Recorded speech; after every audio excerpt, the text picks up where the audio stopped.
you turn your phones?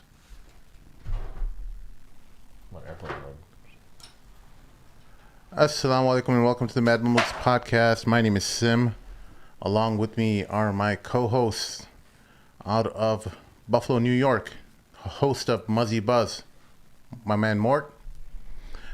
And we have the host of Sultans and Sneakers, Mahin Islam, and His Excellency Sheikh Hassan.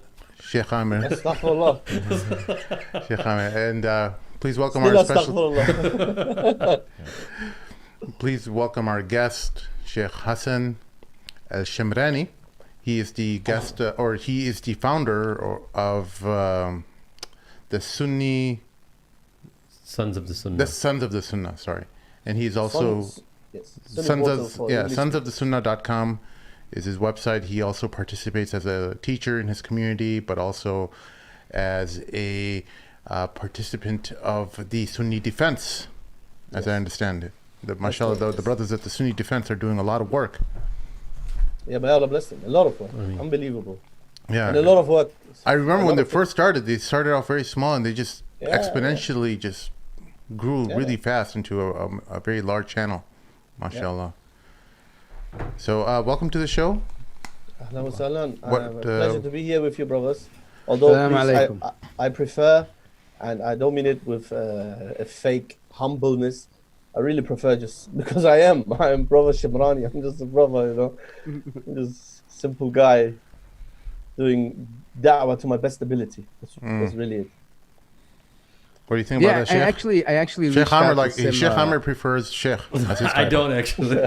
Yeah. Well, if you like, you can call me Ayatollah.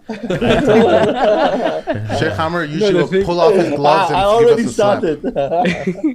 No, I mean, so let me just give the listeners a little bit of a background of why. So for the longest time, I always follow this Sunni and Shia debate for a long time. I even myself got involved a long time ago when I had a YouTube channel many years ago. Some of you know, the listeners. And I used to make videos. My primary purpose of that channel was to just make videos in response to some of the Shia. So I've been very familiar with his work for a long time, and I had no idea who all these people are. But then thanks to Twitter, I get to know, and Discord, I get to know who everybody is now, right? The world gets smaller.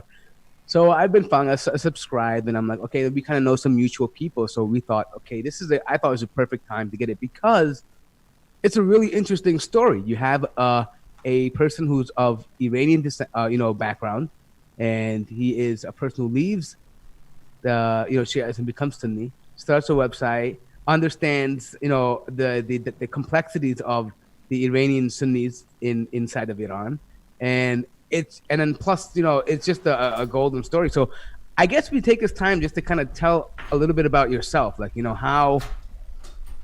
is Hassan Shemrani? Like, who are you? Like, you know what I mean? Like, maybe people don't know. Some people do, a lot of people do, but some don't, especially in America. Okay, I start with the name of Allah. Bismillah, alhamdulillah, wa salatu wa salam ala rasulillah. Wa a'udhu billah min ana. I seek refuge from saying I, and about me, myself, for the greater benefit, and a very important point before I even start to say anything about myself. There are many, many brothers like myself, way more knowledgeable, more beneficial, but everybody's in a different situation. I myself, right now, I also work at a TV channel, Persian Sunni TV channel. I help at the channel. It's called 𝗏𝗢𝗓 TV. We are in contact with former scholars and students from the Ḥawza and Qum. They do the da'wah, ex-Shias, around the world. But, everybody's in a different situation. They don't have the, let's call it luxury, like I have to expose their face. I live in the West here. I can do that. So I am not rare in the sense of that there are not many like me out there. It's just the truth is they can't come out. It's few. Especially inside Iran, if you live Shiism and become Sunni, that's the worst thing. So anyway, that was a small introduction now about myself. I'm in my mid-30s. I was raised in Europe, in Germany. I moved to the UK a very long time ago, over 10 years. And to make it very, very, very compromise everything short, I come from a family who is originally religious. My father's side are religious Shia people, originally very religious. Even if you don't mind, if you mind me asking, what like denomination of Shia is generally is your family from? I think he's asking about the Marja, I think. Well, in Iran, there is no form of Shiism other than Twelverism. There is no other form. For example, in Asia, even in India, you have Ismailis, for example. Even in America, I think you guys, even in the UK, we have to. In Iran, there is no other form of Shiism other than Twelverism, which they refer to Madhab Ja'fari or Imamism, Twelverism. So yes, so my family, like most Iranians, the misconception is already here in the mind of many people, probably because many people unfortunately think that Iran is either completely Shia or at least 99%, which is a big misconception. But anyway, my father's family are very religious. They are they claim Arab heritage from the Abbasi tribe, and they're very proud of it. And this is for my father's side. And my mother's side, compared to my father's side especially, are very, how can you call it? You can say very secular from the time of the Shah till today. So my father's side was very religious, and my mother's side, very secular, irreligious Shias. My father happened to be one of the few in his family who wasn't really religious at all. And then the Iran-Iraq war happened, and they fled Iran, came to Europe. I was raised in Europe as, I wasn't raised as a religious Shia, but I was always reminded that Shiism is part of my culture, and we are Shias, especially when I visited Iran, because I visited Iran many times. And many family members, from my father's side especially, are still religious. Although, like in the case of many Iranians, many also have become murtadeen from Shiism. And this is another phenomenon that is very widespread in Iran, that many families who used to be very religious in the time of the Shah, where everybody was like free to wear whatever they wanted, and they used to wear chador and whatnot. My father's family was like that. Many of them have become atheists, semi-atheists. However, the core of the family is very religious.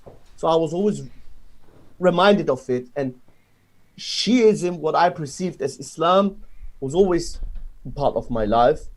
And and then, I want to make it really cut so a long story short. I want to talk about that for a second, though. So this is just a quick question. So this is also something that I've noticed here, that I have heard in my discussions with other people who are of Iranian descent, and many of them, it's usually in terms of a political discussion we're having.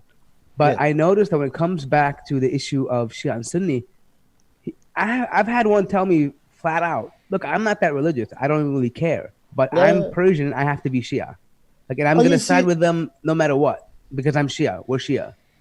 You see, it starts already with that thing. I'm Persian. The thing is, brother, I don't want to complicate it too much. I want it too long. But the thing is, you have to understand that the Iranian community, most of them in the West, are from the ethnic Persian background, especially in America. Not most of them. Whereas the reality is Persians make up max, and this is very generous estimate, 60% of the population, 60, maximum. Persians make up 60% of Iran's population? Yes. Because don't you have the Kurds, you have Balochis, you have the Turkmenis, we have Arabs. Yeah. We have Arabs, for God's sake. Ahwazis and Bandar Abbas, they're like Arabs, pretty much, right? We have we have Arabs, we have Iranian Arabs. And here's the problem. Whenever I appeared on shows, brothers, just because of my accent, how I pronounce things as they should be pronounced in Arabic, or the way I dress, I often saw comments of people saying, "Hello, that guy's no way Iranian, guy's obviously an Arab guy." You know, it's very interesting, even if I am an Arab guy from Iran. So, you know what it proves? It proves the illness that exists within Iranian society, as in every society has its problems. The problem is, brother, the majority Persian community, and it's very similar I have a very close Ethiopian and Eritrean friends. In Ethiopia, they have the same problem.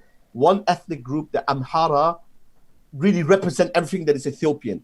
If you're Ethiopian, you are Orthodox, and you're Amhara from the ethnic group. The others are like a bit almost ignored. And same as with Iranians. It's always Iranian equals Persian. Iranian equals Shia. Iranian equals the way they speak, the way they dress, the way they look. Oh, you don't look Iranian. I mean, Iran is a large country, and the problem is many Iranians themselves, brothers, and their viewers, they don't know their own country. They don't know if you go to Balochistan, people have very dark skin color. It goes, they have from dark brown to black skin color, and Bandar Abbas and Hormuzgan in the south. We have Arabs, we have Baluchis, and Balochistan, brother, which is a majority Sunni region, the Sunnah, not forget about Sunnah, the Urf, the custom of the people is to wear turbans. So of course, this is shocking to Iranians. And the problem is, in the 80s and the 90s and the late 90s and the early 2000s, where there was, internet was still new, social media wasn't around. So this stereotype of Iran, Persian, it could be sold easily by the Persian community outside Iran. Now, thanks to social media, even non-Iranians are getting familiar that Iran is very diverse. Iran is not just Shia and Persian. Iran has different ethnicities. Many ethnicities are mixed in Iran. As I said, I was born in, you know, some Shias, they mock my name. They say Shemran, Shemr bin 𝗙𝗪𝗪𝗧. That's how he was the killer of Ahlul Bayt and so on. I was born in Shamiran. Shamiran is a Shia town. It's a Shia town that is today part of Greater Tehran. I was born there. It's 100%, not 99%. It's 100% Shia town. So Shemrani, if you type, by the way, if you type Shemran, you will see many Arabs because of the Shemrani tribe or Shemr tribe. But you will also see many Iranians. They have no relation to the Arab tribe. They are just from that town that happens to sound similar to the Shemr or the Shemrani tribe. So I was born in a 100% Shia city at the outskirts of Tehran. We are culturally Persians. I refer to myself first and foremost as Iranian. I'm culturally Persian. Ethnically, Allah knows best. My father's family, they claim Arab heritage and that they're from Bani Abbas and they have a family tree. Allahu A'lam. I was raised with Persian. Yeah. And this is to explain to you why this misconception that everything is only Persian, it's only Shia. And you will already there will be a moment coming. You know? Historically speaking, the people of Persia, Iran, what's known as Iran today, they've been a very proud people, right? And as someone who loves history and enjoys reading history, they've always seen themselves as world leaders, people who wanted to show to the world that, since the times of Alexander the Great, they wanted to have exert influence on the world with, famous emperors like Cyrus the Great, how has that attitude or those feelings transpired over the years, even within during the days of Islam, and how various factions of Shias would form their own as I mentioned, it's problematic in Iran and Iranian society. It's problematic because Persian nationalism is very toxic. Every people have a right to be proud of the history. I'm an Iranian. I love my homeland. Last time, obviously I can't go back to Iran. A Sunni Iranian sheikh, a close friend of mine, the owner of the channel whom I work with, he says if me and you go back to Iran, they're going to turn us into mincemeat. So I can't go back to Iran, but it's my homeland. I do remember things there, although I left Iran when I was 3.5. The thing is with Iranian nationalism, the problem is not that it's a people with a ancient history. It is one of the oldest civilizations in the world. There's no doubt. The problem is the average Iranian, and this is from my experience, personal experience. I'm not generalizing. I'm not saying everyone. But it's pretty much known to the extent that even you are pointing out to it. It's often toxic.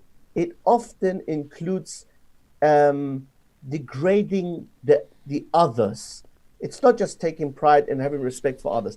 And the problem is now the result of it is that within Iran, domestically, Iran has a problem. Many people don't know.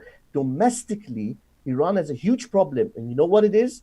It is that all those minorities who in the last 100 years, during the Pahlavi era and during the Khomeinists era, who are, by the way, pretty much chauvinists, just like the Pahlavis, the minorities had no, they had no megaphone. They had nobody that could speak for them.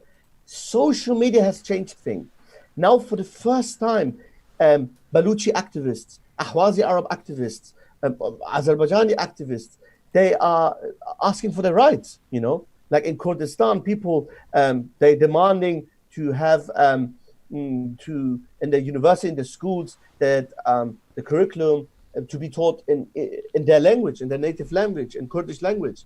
I've seen one time an Arab Iranian Ahwazi MP, member of parliament, coming with his dishtasha into the Iranian parliament. That was a bit shocking, because in Persian culture, you don't wear these things, So that's the problem, You have to always justify yourself. So whereas, let's take, for example, let me give you a country that is very diverse, a Middle Eastern country. Iraq. Yeah, Iraq is kind of, yeah. They have Kurds, they have Turkoman. When a Kurdi Iraqi says, with his Kurdish, beautiful, the way they make the amama, the turban, when he says, I'm Iraqi, it's acceptable. But in Iranian society, at most, by lip service, they will accept you. Again, I'm not generalizing. I'm saying this is my experience and the experience of many who don't fit into the category of the typical Persian guy. So I got a question for you. So would you say it's fair to say that anything that is associated with Arabs or Sunnis, whatever, they want to do the opposite of, pretty much? I mean, that's how the vibe that I get. That's known. If anybody denies this, like as if you are making a lie on me, that's not. It's true. Anti-Arab sentiments are very common in wider Iranian, Persian culture and society. I was raised in Persian society. I was raised in a family where, despite my father's family claiming Arab heritage, but at the end of the day, they're fully Persianized, linguistically and culturally, which is very normal, especially in the south of Iran. Many Iranians of Arab heritage are completely Persianized, which is normal to an extent, and sometimes it has several factors. But anyway, this is pretty much known that anything that has to do with Arabs especially, and by the way, also Turks, in Iranian mythology, in the Shahnameh by Ferdowsi and whatnot, the Turks and the Arabs are the two evils. SubhanAllah, they're the evils. The Turks are the wild, barbaric descendants of the Mongols. Yeah. And the Arabs are Ahriman. Ahriman means shaitan. They are the incarnation of evil who came and raped all our women, burned all our books, and they forced, right? And they forced their religion upon us. And and this is generations have been raised with. But then what happens with the? I'm sorry to cut you. No, go ahead.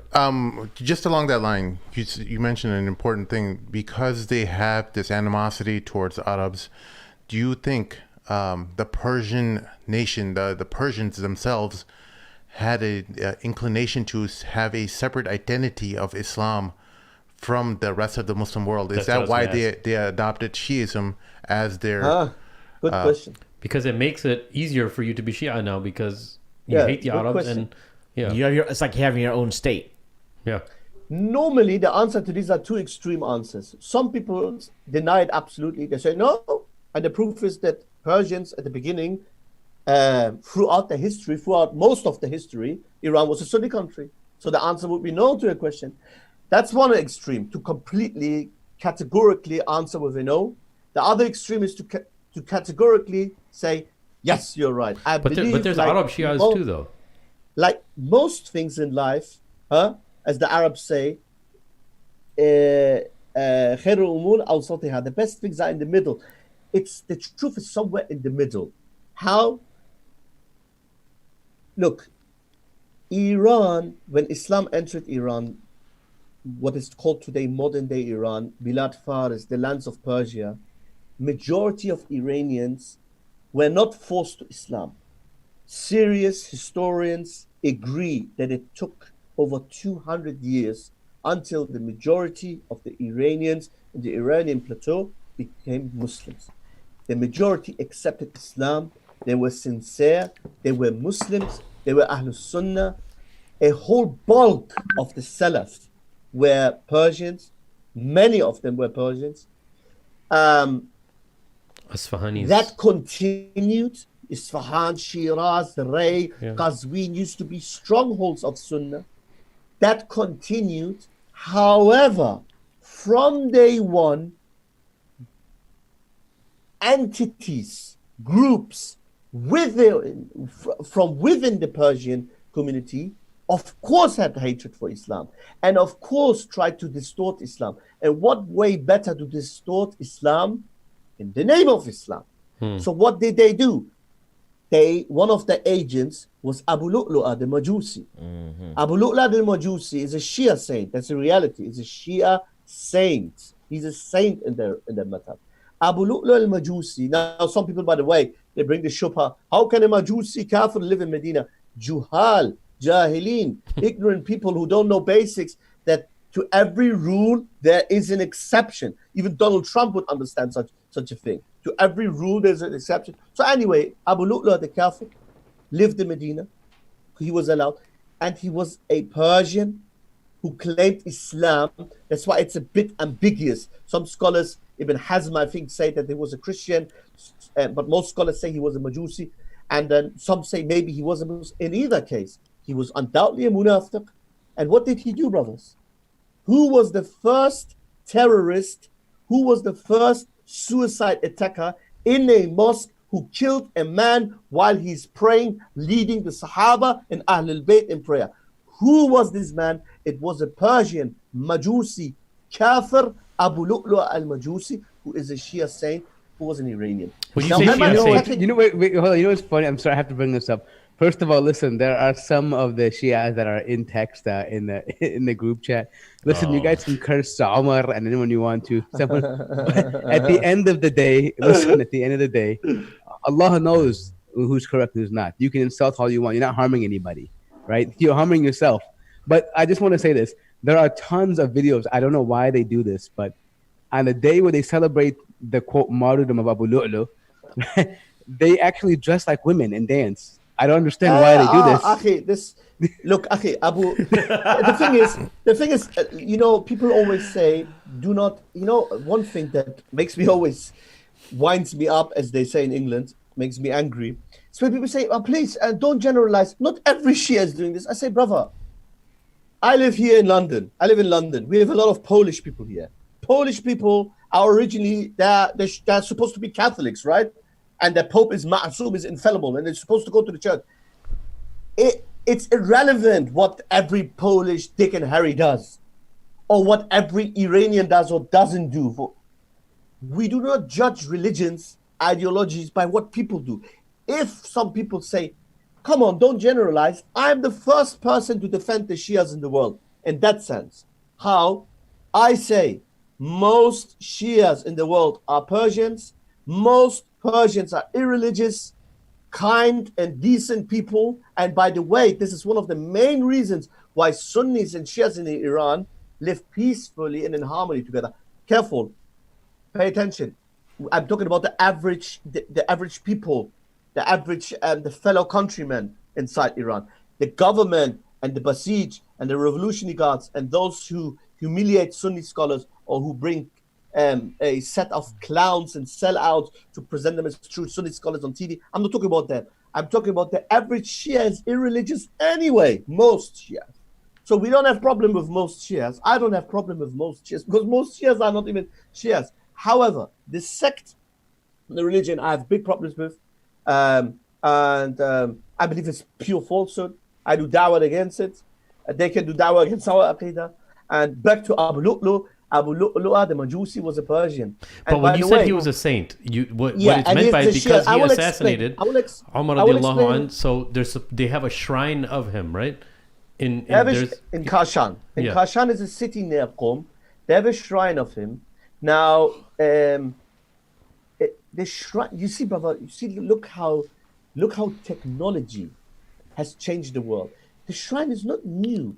But do you think that a Bengali uncle, an Egyptian uncle, an auntie, 60 years ago, 60 years ago, 30 years ago, when Khomeini was there 40 years ago, do you think they had any clue that such a thing does even exist? Even if you would told them these things 40, 50 years ago, they would think you're crazy. These things are not new. These things were always there, and it causes the Iranian government trouble. Why? Because people do not understand.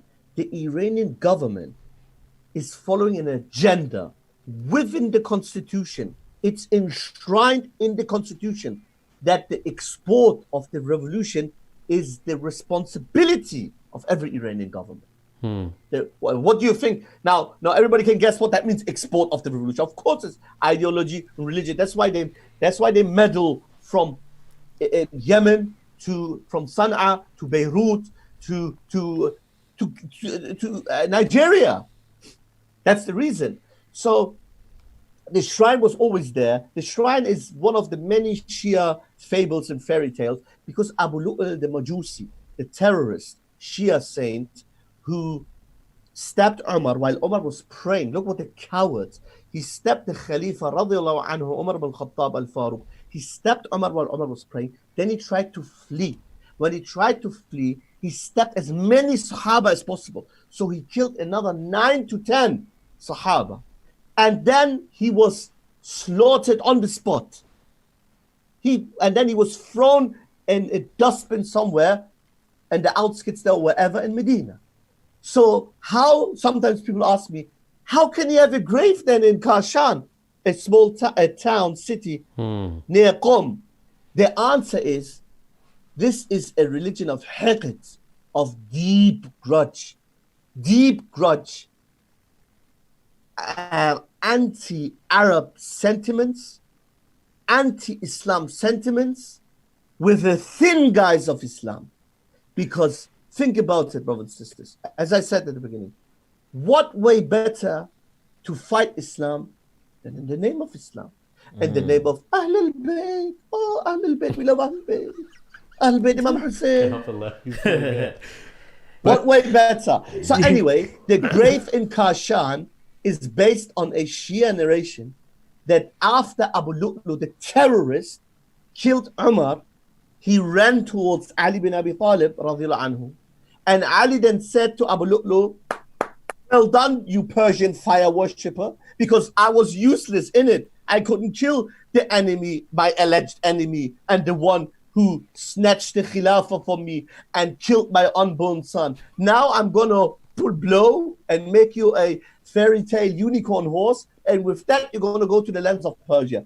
And according to that narration or narrative, basically Ali bin Abi Talib gave him a horse or something, and Abu Lu'lu went back to Persia, and then he died peacefully in Kashan. So you had now even the scholars know that the narration is a fairy tale, but you know what they say?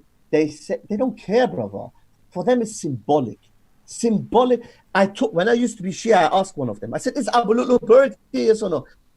They said, "Sorry, no, you got cut off." You said, "Is Abu Lu'lu going to be what?" He's like, when he was Shia, he asked the scholars. When I was Shia, I asked one of the Mu'ammamin, these turban heads in my local temple. Turban heads? I asked one of them. I asked them, so come on, Abu Lu'lu can't be buried here. He said, that's irrelevant. It's symbolically spirituality. We celebrate. By the way, you said they celebrate. The other brother said that they celebrate the martyrdom or the demise of Abu Lu'lu. No, they celebrate the death of Umar. It's called Umar Koshan. Do all Shias celebrate the death of Umar? No. Most Shias are not even Shias anymore. I repeat, most Shias are Iranians, are irreligious. Their names are Babak, Shahram, Mahram, Pahram, Parviz, Marviz. They don't even have Ahlul Bayt names anymore. So no, not all Shias do this. However, do Shia scholars believe in these things? And when I say scholars, I mean their main authorities. Yes, thumma yes, thumma yes. Okay. Abu Lu'lu in their sect is a holy saint. Hassan, I have a question for you, because you mentioned you come from a religious 12-er background. So what would you say your beliefs are?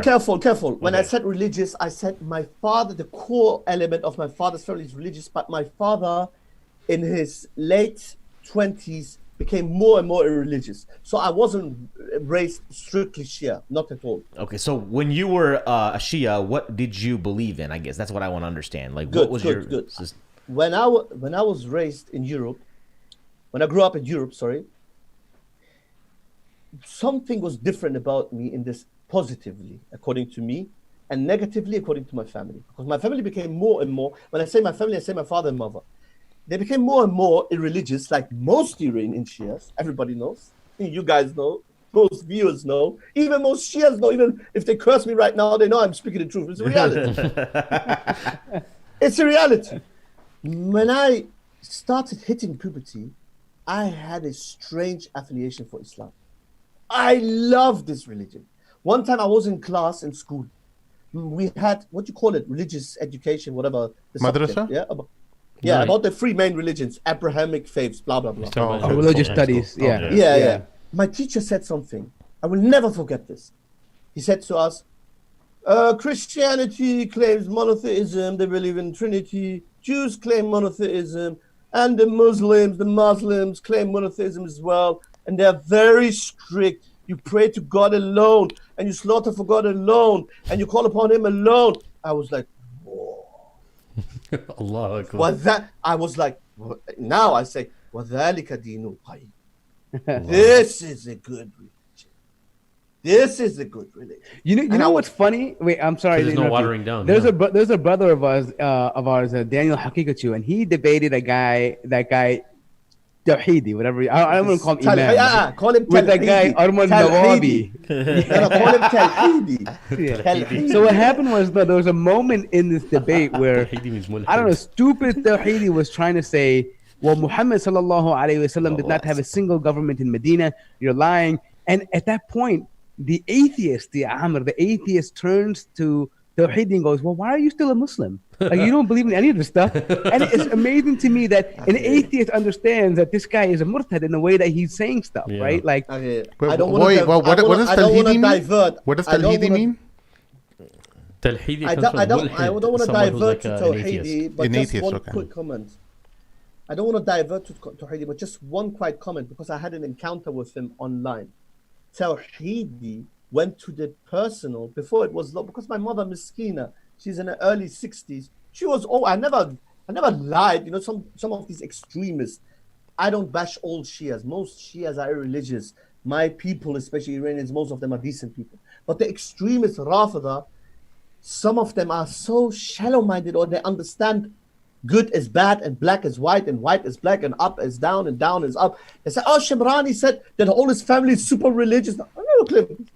I said my father's family is like this and my mother's family is like this. Anyway, 𝗏𝗧𝗕𝗦𝗧𝗏 went to the private. It wasn't private because she doesn't know back then. I made it private for Miskina. He went to the Instagram account for my mother and took pictures of her and called her a transsexual. She's a Shia woman. Shia. She's still Shia. She's like not very practicing, but according to his mother, she's upon his religion. This filthy scumbag, may Allah curse his soul and never guide him, went to her.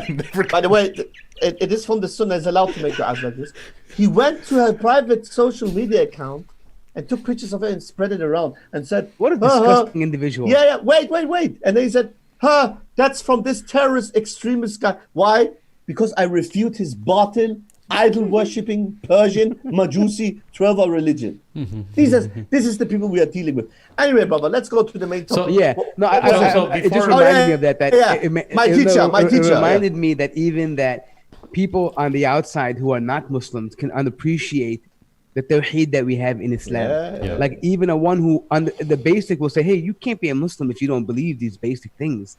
Like, you know, Muslims are very strict monotheists to the point, we even mentioned earlier, where there are Jewish scholars like the Rambam and Moshe, you know, who actually said that Muslims are muwahideen, that they are monotheistic. You can't deny that, right? I mean, no matter if you hate their religion, you don't like them, but they're strict monotheistic people. And I think that's one of the things and now I've noticed that some of the Shia are making channels saying that we have real tawheed, and it's the funniest thing in the world. But we'll talk about that later. But the idea, in Arabic, we have a saying. It goes in English like this: it's like the prostitute who claims chastity, it goes around and accuses others of zina. Anyway, my teacher, it was when I hit puberty. Before I hit puberty, I always had an affiliation. I like Islam. Although Islam wasn't much around, but I loved it. And it was especially strange because most Iranian youth in the West have nothing to do with Islam because the parents are very irreligious. So what happened? I'd reached a stage where I didn't know how to pray, and I had a very good friend who passed away. Rahimahullah, he became Sunni, alhamdulillah, he passed away. A very close friend of mine, one night, we were sitting together, I said to him, brother, we're Muslims, right? Shia, right? He said to me, yeah.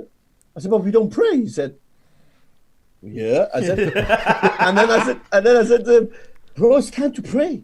It's time to do what Muslims are supposed to do. He said, wallah, he had always this big heart, very brave person. He said to me, so what should we do? I said, we go tomorrow to the masjid and say, teach us Quran, teach us proper praying, teach us everything. He said, seriously, Hassan?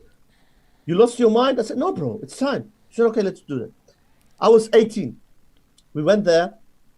We went to the central station of my city. And then, Qaddarallah, look what happened. Qaddarallah.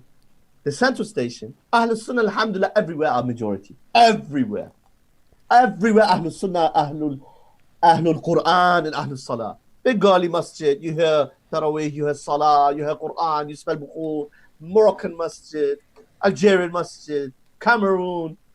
I went to the central station where all the Iranian taxi drivers are. I said, excuse me, sir, I need to pray. I want to learn prayer. Where should I go? And most of them, are proper anti-Islam Iranians who probably curse Islam. And not probably. The guy even looked at me and said, what? Look how bad the situation is for Iranian Shias. If you happen to be religious or look religious, not like me, if you look like a typical Shia with a very short beard and trousers, shirt into the trousers and stuff, when they see you, they associate you immediately with the government. Look how bad.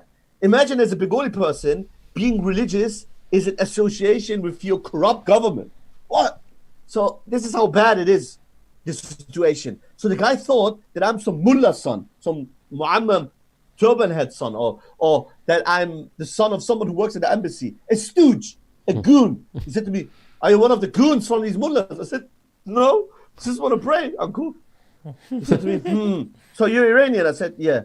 Brother, on that side, hundreds of Sunni mosques. Not hundreds, it's a bit exaggerated, but many, dozens. What did he tell me? Because I don't believe he didn't do it because he was evil. It was just Iranian guy. He said to me, well, if you're Iranian, take this bus, there.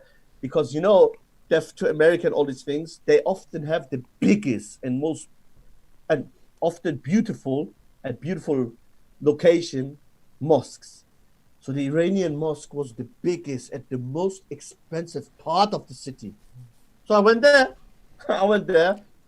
I stayed there a few years. Then I visited Iran the last time, 2003, summer. I met Khamenei, and this story has a lot of details. I don't want to get into it. If you ask, I will answer. I went 2003 there, and with a lot of doubts. The doubts became bigger and bigger and bigger. When I came back, I remember this is pre-YouTube time, 2003. YouTube came 2005. Even the internet, everything was still, fresh. I met an ex-Shia scholar online who ran a website refuting Shia doubts. That was for me something that is impossible. But Shia Wait, hold on. Was this Abu Muntasir al-Balochi? No, he wasn't. Oh. No, that was the first guy that I heard in my life. That was Abu Muntasir. Passion on the Arab TV. I was watching it and I heard this passion. I'm like, who is this guy? And I'm like, I have to follow him. I have to read him.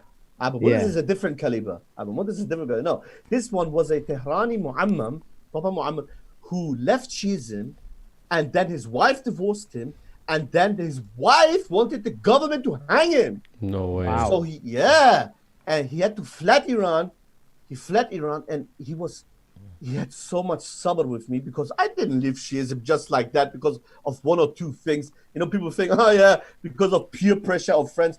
Brother, I don't want to show off or say anything, but me in my life, maybe you can tell from the way I speak, I don't show off but my personality, Hamasi, and I'm not the strongest guy in the world, but I have a sharp tongue, and I don't care. For me, when I left Shiism, an Afghan friend, I will never forget, he said to me, are you out of your mind? They are about to, they offered you a job at Iran Air, free 5 times a year for free flying to Iran, good salary. You could have married almost anyone you want. They would have given you because there wasn't many religious Iranians. So they were happy if there was any for the Shabab Iranian was religious. And you're leaving this because of this? I said to him, you jahil.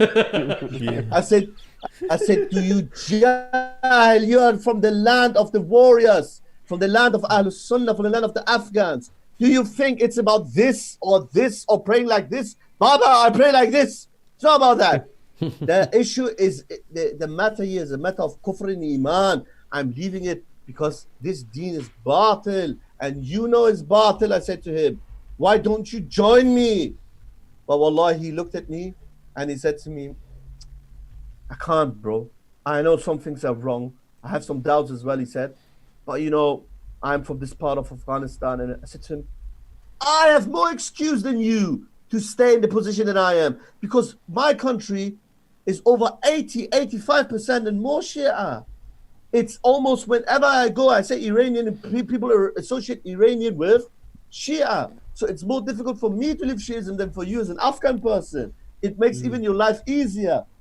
But akhi, ta'assub, inat, and yes, I don't want to praise myself, but I use the word bravery. You have to be brave to take this last step. So when I left, when I visited Iran the last time in summer 2003, from summer till winter 2003, I chatted with this Mu'ammam. I tried to refute him.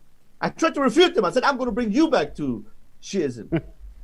He, with the best, and may Allah give me and you guys the best character. He had so much sabr. He destroyed Shiism from its foundations and essence. And when I say Shiism, I obviously mean 12ism. It's a broad term, it's an umbrella term. To the point, even then I was not ready to live Shiism. Look how insan is, yani, mu'anid sometimes. Even then I said, no. Wallahi, I was at the point where I said, Tayyib, Shiism is batil, but Sunnism is batil too. Because that's what I learned. Abu Hurairah, Abu Bakr did this, and some stuff was still in my mind. And then I studied more, until I realized that, listen, there is room. Not everything is, you know, they say gospel truth, but the gospel is batil anyway. But not everything is, and then Muharraf is, not everything is 100% true. But the asl and the foundations of Ahlul Sunnah are sound, Quranic, and it's superior. They have Tawheed, and they have the love of Ahlul Bayt, and they have the narrations of Ahlul Bayt. And 2003, winter, I declared openly that I'm not the Rafidi anymore. I stopped going to my local temple. The moment I stopped going there, they started saying everything they used to say about me positively, they turned it. Suddenly I was the worst guy, or that guy was this anyway, although you won't believe, especially, you know, at young age, 18, 19, you have a lot of energy. The Iranian Shia temple was 1.5 hours bus and train drive from my house. But I was so zealous back then, I was so religious Shia, that I used to go there, I used to do, you know, voluntary work, everything. So let me ask you, I hope, did you ever beat yourself while you were Shia? I had to ask this. I have to ask, I'm curious.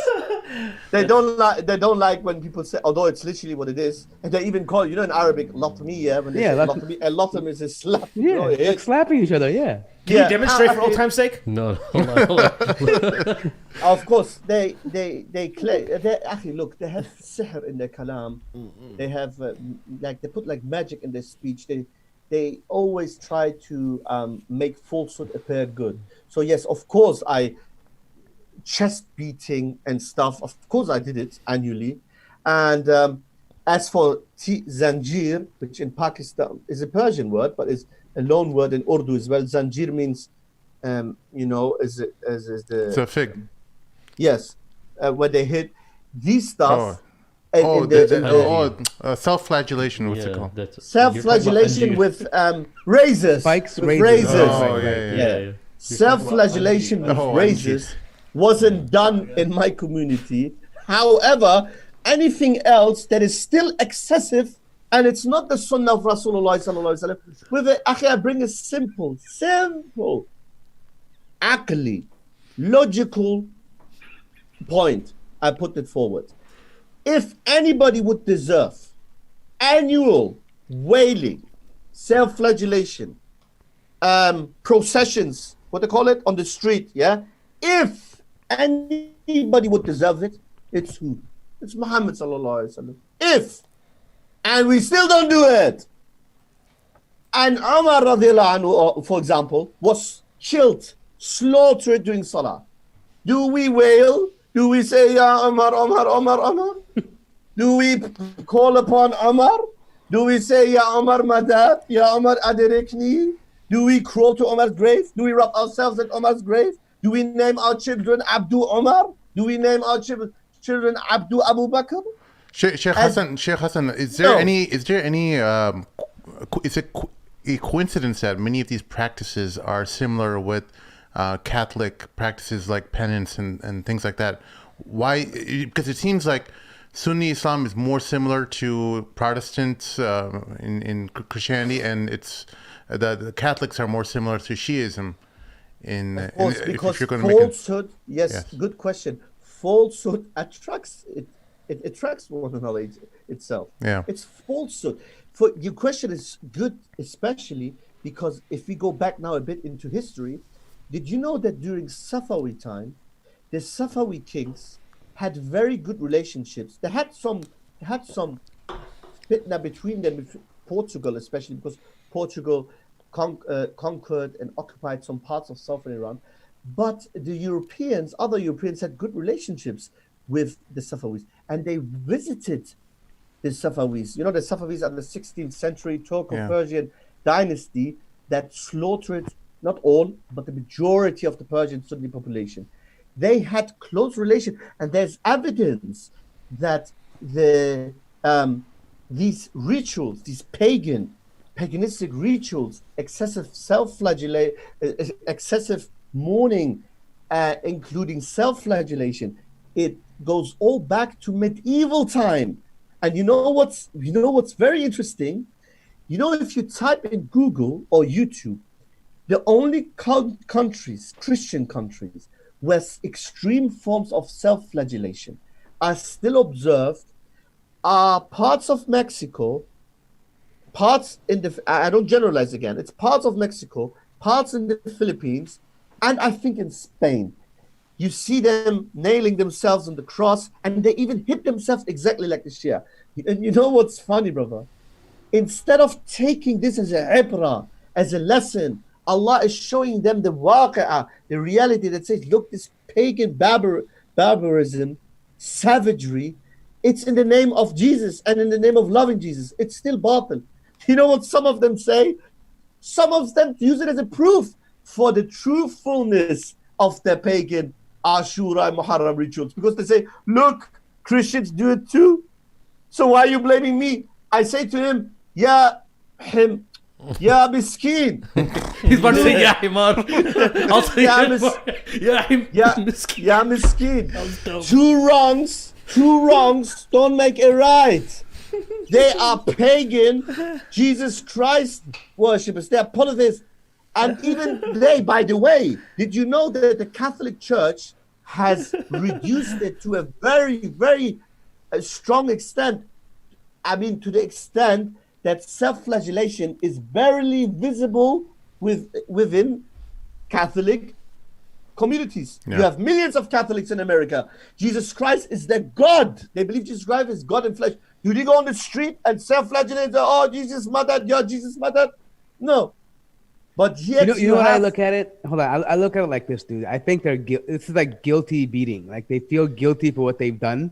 Like a lot of times from the history of the origin, they themselves have betrayed the Ahlul Bayt in a lot of ways, and they feel guilty about this, and they think that by beating themselves up a few times for a few hours or a year, they're gonna be erase all the sins and somehow it's gonna be fine. I mean, I think anyone with a rational mind can think that a religion that would ask you to stab yourself in the face or the cheek or hit yourself with knives or slap your face, there has to be something odd about this, right? Here's the thing, guys. وَزَيَّنَ لَهُمَ الشَّيْطَانَ what?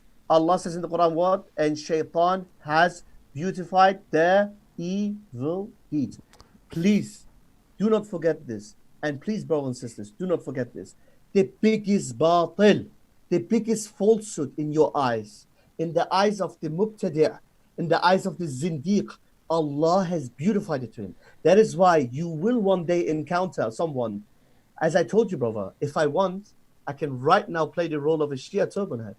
And I can beautify my speech. And I can easily fool a bunch of ignorant Sunnis. How? I do it this way. I say, listen, when I beat myself, I just want to feel the pain. When I beat myself, I just want to relieve my love for Imam Hussein. It's just passion. It's just custom. When I used to be Shia, one turban Iblis of my local community, he said to me, no. This is not problem. For those who doubt that I'm Iranian, that's my Iranian accent. No, this is not a problem. It's just custom. Some do this. Some do this. It's just, what he wanted to say? You understand? He wanted to say it's just earth. It's just custom. I mean, there's no religious base. It's just what we're doing for custom, right? Yeah, and I was 18. That was the stage before I visited Iran the last time. I think you already convinced me. I had some doubts, yeah? I replied to the turban head. I said to him, Sayyid. They call that black one Sayyid. They don't say Sheikh. Yeah, that's me. I'm a Sayyid too. I said, Sayyid. What? So gathering, annually, wailing, calling for Hussein, and formatting, doing congregation like this. That's not religion. This is not a religious ritual. That's just custom. So let me. Sheikh Shemrani, I'm a Sayyid. I was wondering if I go to Iran, if I go to Iran, will I have some success? His name is Sayyid Imran Munir. Among the society, I want to, climb the ranks. I want to climb the ranks. I want to climb the ranks, and I want to be part of the, elite. Oh, Akhi, for everything, you're opening cans of worms. If you, the Sayyid business itself is a business in Iran. If you're Sayyid, you're allowed to wear green. Only you're allowed to wear black turban. That's correct. You get double punishment. There should be some sort of, people should be able to distinguish each other, The Sayyid should be easily identifiable, and you should be able to, offer your daughters in marriage to them, and there should be all kinds of this. And we are fair. Ahlus Sunnah are fair. We are fair people. When we point with a finger, 4 fingers point to us. We are not unfair. Do we have bid'ah within the ranks of Ahlul Sunnah? We do. Do we have fraudsters, people who claim they are sayyids and whatnot, grave worshippers? We do. But what is the difference? Here's the difference. As Abu Muntasir al-Balushi, the Iranian Sunni Sheikh, always says. He says the difference is that within Ahlul Sunnah, there are always groups who fight bid'ah, who fight batil, who call to the truth, who try to purify the ranks, who warn people against shirk, who warn people against bid'ah. But when is the last time you saw a Mu'ammam, in Najaf, in Qom, in Karbala standing up and saying, Inna alhamdulillah, ya ibadallah, ittaqullah, don't commit shirk, call upon Allah alone. If you take oaths, take in the name of Allah alone. If you pray in the name of Allah alone. Of course not, because they don't fight bid'ah. So, in conclusion, bid'ah, falsehoods, evil within our ranks is غير محبوب, is mardud, is rejected, whereas bid'ah, evil, dalalat, zandaqat, heresies in the ranks of Ahl Bid'ah wa Zandaqa is mahbub. Who's Abu Muntasir Balushi? Abu Muntasir al-Balushi is the guy that many of you know, but you don't know his name. But he was the one who called out a lot of the injustices that the Iranian Sunnis were facing in Iran, and he came. I believe his program was interviewed over various Arab televisions, but also out of the UK, where he had to, I think he had a show or whatever it was they would call it 𝗧𝗦𝗦𝗕𝗦𝗧 or something. I forgot what it's called. But they had him and Arur would yeah. And so he would debate them and also comment on the treatment of Sunnis within Iran, because a lot of them, unfortunately, I think there's two sides, and I want to segue into this for a little bit too, because there's two parts here. People understand. There's one part which is the theological aspect, that we are very different from the Shia, and we are from Ahl Sunnah, which is, alhamdulillah, it's wadah, like it's clear to us. But there's another element where there are Sunni brothers within Iran who are being persecuted for their belief. And I think that part is something that a lot of people are unaware of. They don't realize, number one, the history of Iran and the Sunni influence over Iran, and the many ulama and scholars, giants that came out of that region. And then after the Safavid dynasty, like what happened to the Sunnis today? Like, what are they facing today? By the way, you mentioned oppression of Sunnis in Iran. You know, one problem I have is whenever this problem is raised, the oppression of Sunnis in Iran, you always have people who come up with a typical logical fallacy, proper childish mentality. Whataboutery, you know, the whataboutery call. What about the Shias in Saudi Arabia are oppressed? You know, I used to have I want to just mention, because you mentioned Sheikh 𝗦𝗦𝗕𝗦𝗧 Baluchi. Sheikh 𝗦𝗦𝗕𝗦𝗧 is an Iranian Sunni scholar who, when I left Shiism, I became friends with him since 2005. He has supported me, and he's my close friend. He's like an uncle to me, and he lives close to me, and we work together till this very day. May Allah preserve him. He's an Iranian Sunni sheikh. Half his family was hanged by the Iranian government. No. Half his family was hanged. Imagine what is in the heart of this man. And he has not a tiny atom's weight of enmity towards the average Shia. He even always says on his show, the average Shia people are Muslims, he says. He doesn't make takfir on the Awam. They don't know, yeah. Just the average. He says our enemies are these with the snakes on their head. Don't call it turban. The snakes around their head. So anyway, as I was saying, as I was saying, the very important point, this whataboutery, I always say to Shias, or even non-Shias, I met some, often people on the far left who say, yeah, but what about Saudi Arabia? I say, wait a second. Is Saudi Arabia, by the way, I'm not a Saudi Arabia apologist, and I'm not someone who makes takfir, or I'm obsessed with Saudi Arabia. I wish every Muslim country the best. One time, I said to a non-Muslim, I said this to a non-Muslim who defended Iran, and to a Shia guy. I said, is Saudi Arabia, according to you, the incarnation of evil, yes or no? The manifestation of evil, yes or no? He said, yes. Can we expect any good from Saudi Arabia, yes or no? He said, no. Then I said, of course Saudi Arabia is going to oppress the Shia minority. Now put it aside. I'm an Iranian. When I bring up the oppression of Sunnis in Iran, you shallow-minded person, you cannot come up with whataboutery and logical fallacies and say, what about them? You have to address me with my problem. I'm addressing my problem. So it's irrelevant what Saudi Arabia does. Is Saudi Arabia your standard? Are you following Saudi Arabia, or are you following Saudi Arabia, or are you the Islamic Republic of Iran? And Khamenei is the deputy of Imam Zaman Ajalallahu Farajahu Sharif. Which one are you? If you are the Iran of Khamenei, the deputy, yeah, he is, by the way. I'm not making up mambo jumbo. No, now I understand why they're going to make you mince meat. Now I get it. So the supreme leader of Iran, the current one is Khamenei, is the official. Look at the Dajjal. Look at the charlatanism in the name of Ahlul Bayt. Look what these Dajjalin have done. Haram for Abu Bakr and Umar and Uthman to sit and vote. But halal for a bunch of ayatollahs who can't read the Fatiha with tajweed, who can't speak proper Arabic. It's halal for them to establish Majlis al-Shura. The Iranian government has Majlis al-Shura. Haram for Sahaba, halal to appoint who? Mr. Khamenei. And what do you think happens when Mr. Khamenei dies? A bunch of ayatollahs sit together, and do you know what they do? They play election game. The same game that we thought only Allah appoints leaders. The leader of the Ummah must be infallible. So Khamenei is infallible?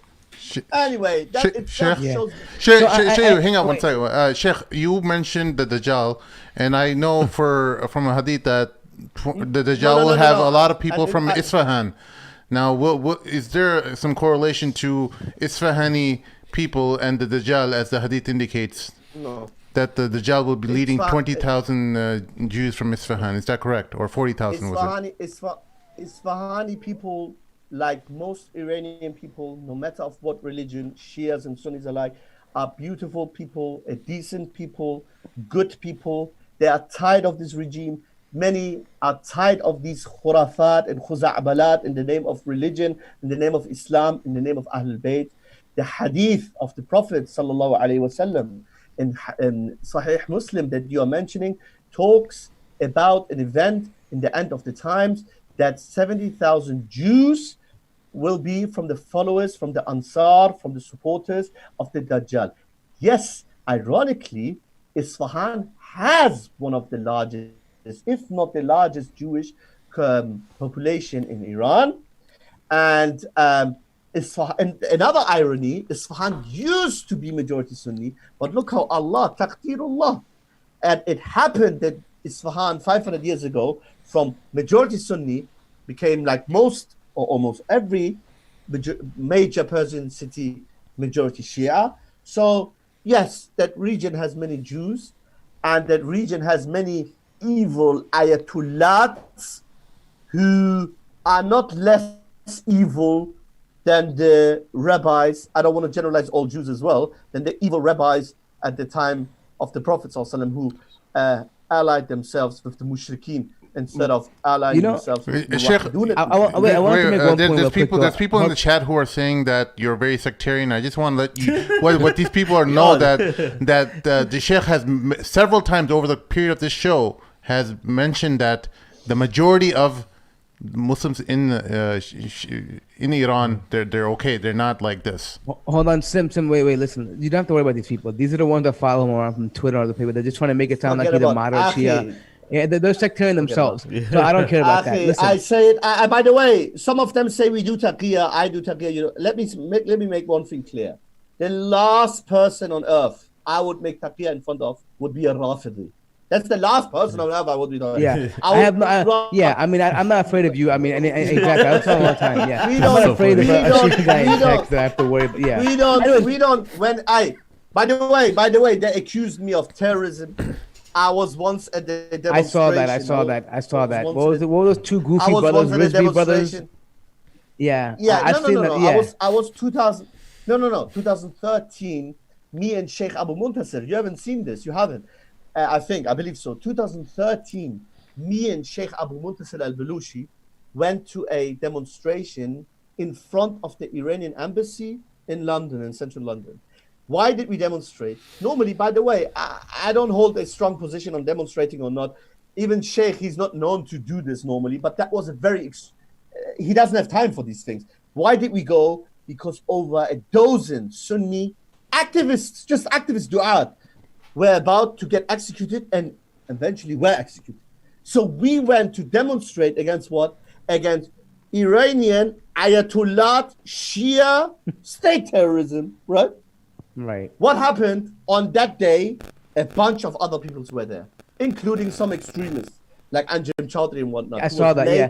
And they try to associate you and say, "Oh, you were there together with them." And I saw the clip where you said, "I have nothing to do with these people. I'm here on my own accord." They used one picture of me next to him, and then I clarified it. And as I said, they are the last. But you know what? These people hang out with Yasser al-Habib, the guy who wants to call for the downfall and everything. He has an army brewing like in somewhere in London, like some weird like fat boy army.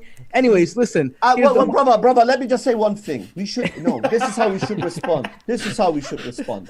If any of these extremists, if I personally believe they are not extreme and they're my brothers, wallahi, I would say it out loud. When I say that Anjem Choudhury is a Khariji terrorist, he's a Jahil idiot, and then it's because I believe it. When I say Fulan or when I Daesh, by the way, I was threatened a lot by Daesh fanboys, a lot. And there was a time when I was threatened a lot with death on Twitter. I didn't do it to impress anybody. It was on the when they were at their prime, and I wrote some stuff against them. I received threats. I don't give a flying monkey if anybody believes that I do it because of impressing anybody. No. I do what I learned since the day I left Shiism. I stand for what I believe. If I believe it's the truth, I will open the mouth. Yeah. However, for those people who accuse me of being sectarianism, what do you mean with sectarian anyway? Define it for me. Is it opposing, despising, rejecting certain ideologies and creeds? Yes, I do. And yes, I am.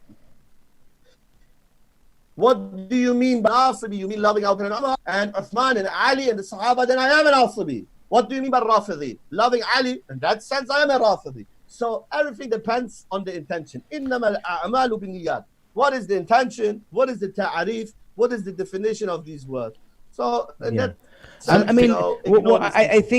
and I want to segue into something else a little bit too, but I think I just want to understand something that is that people understand. There are people who have delved into the text of the Shia, and they have seen some very disturbing things that they write about the most honored personalities within our religion, including the mothers of the believers, including the closest companions of Prophet.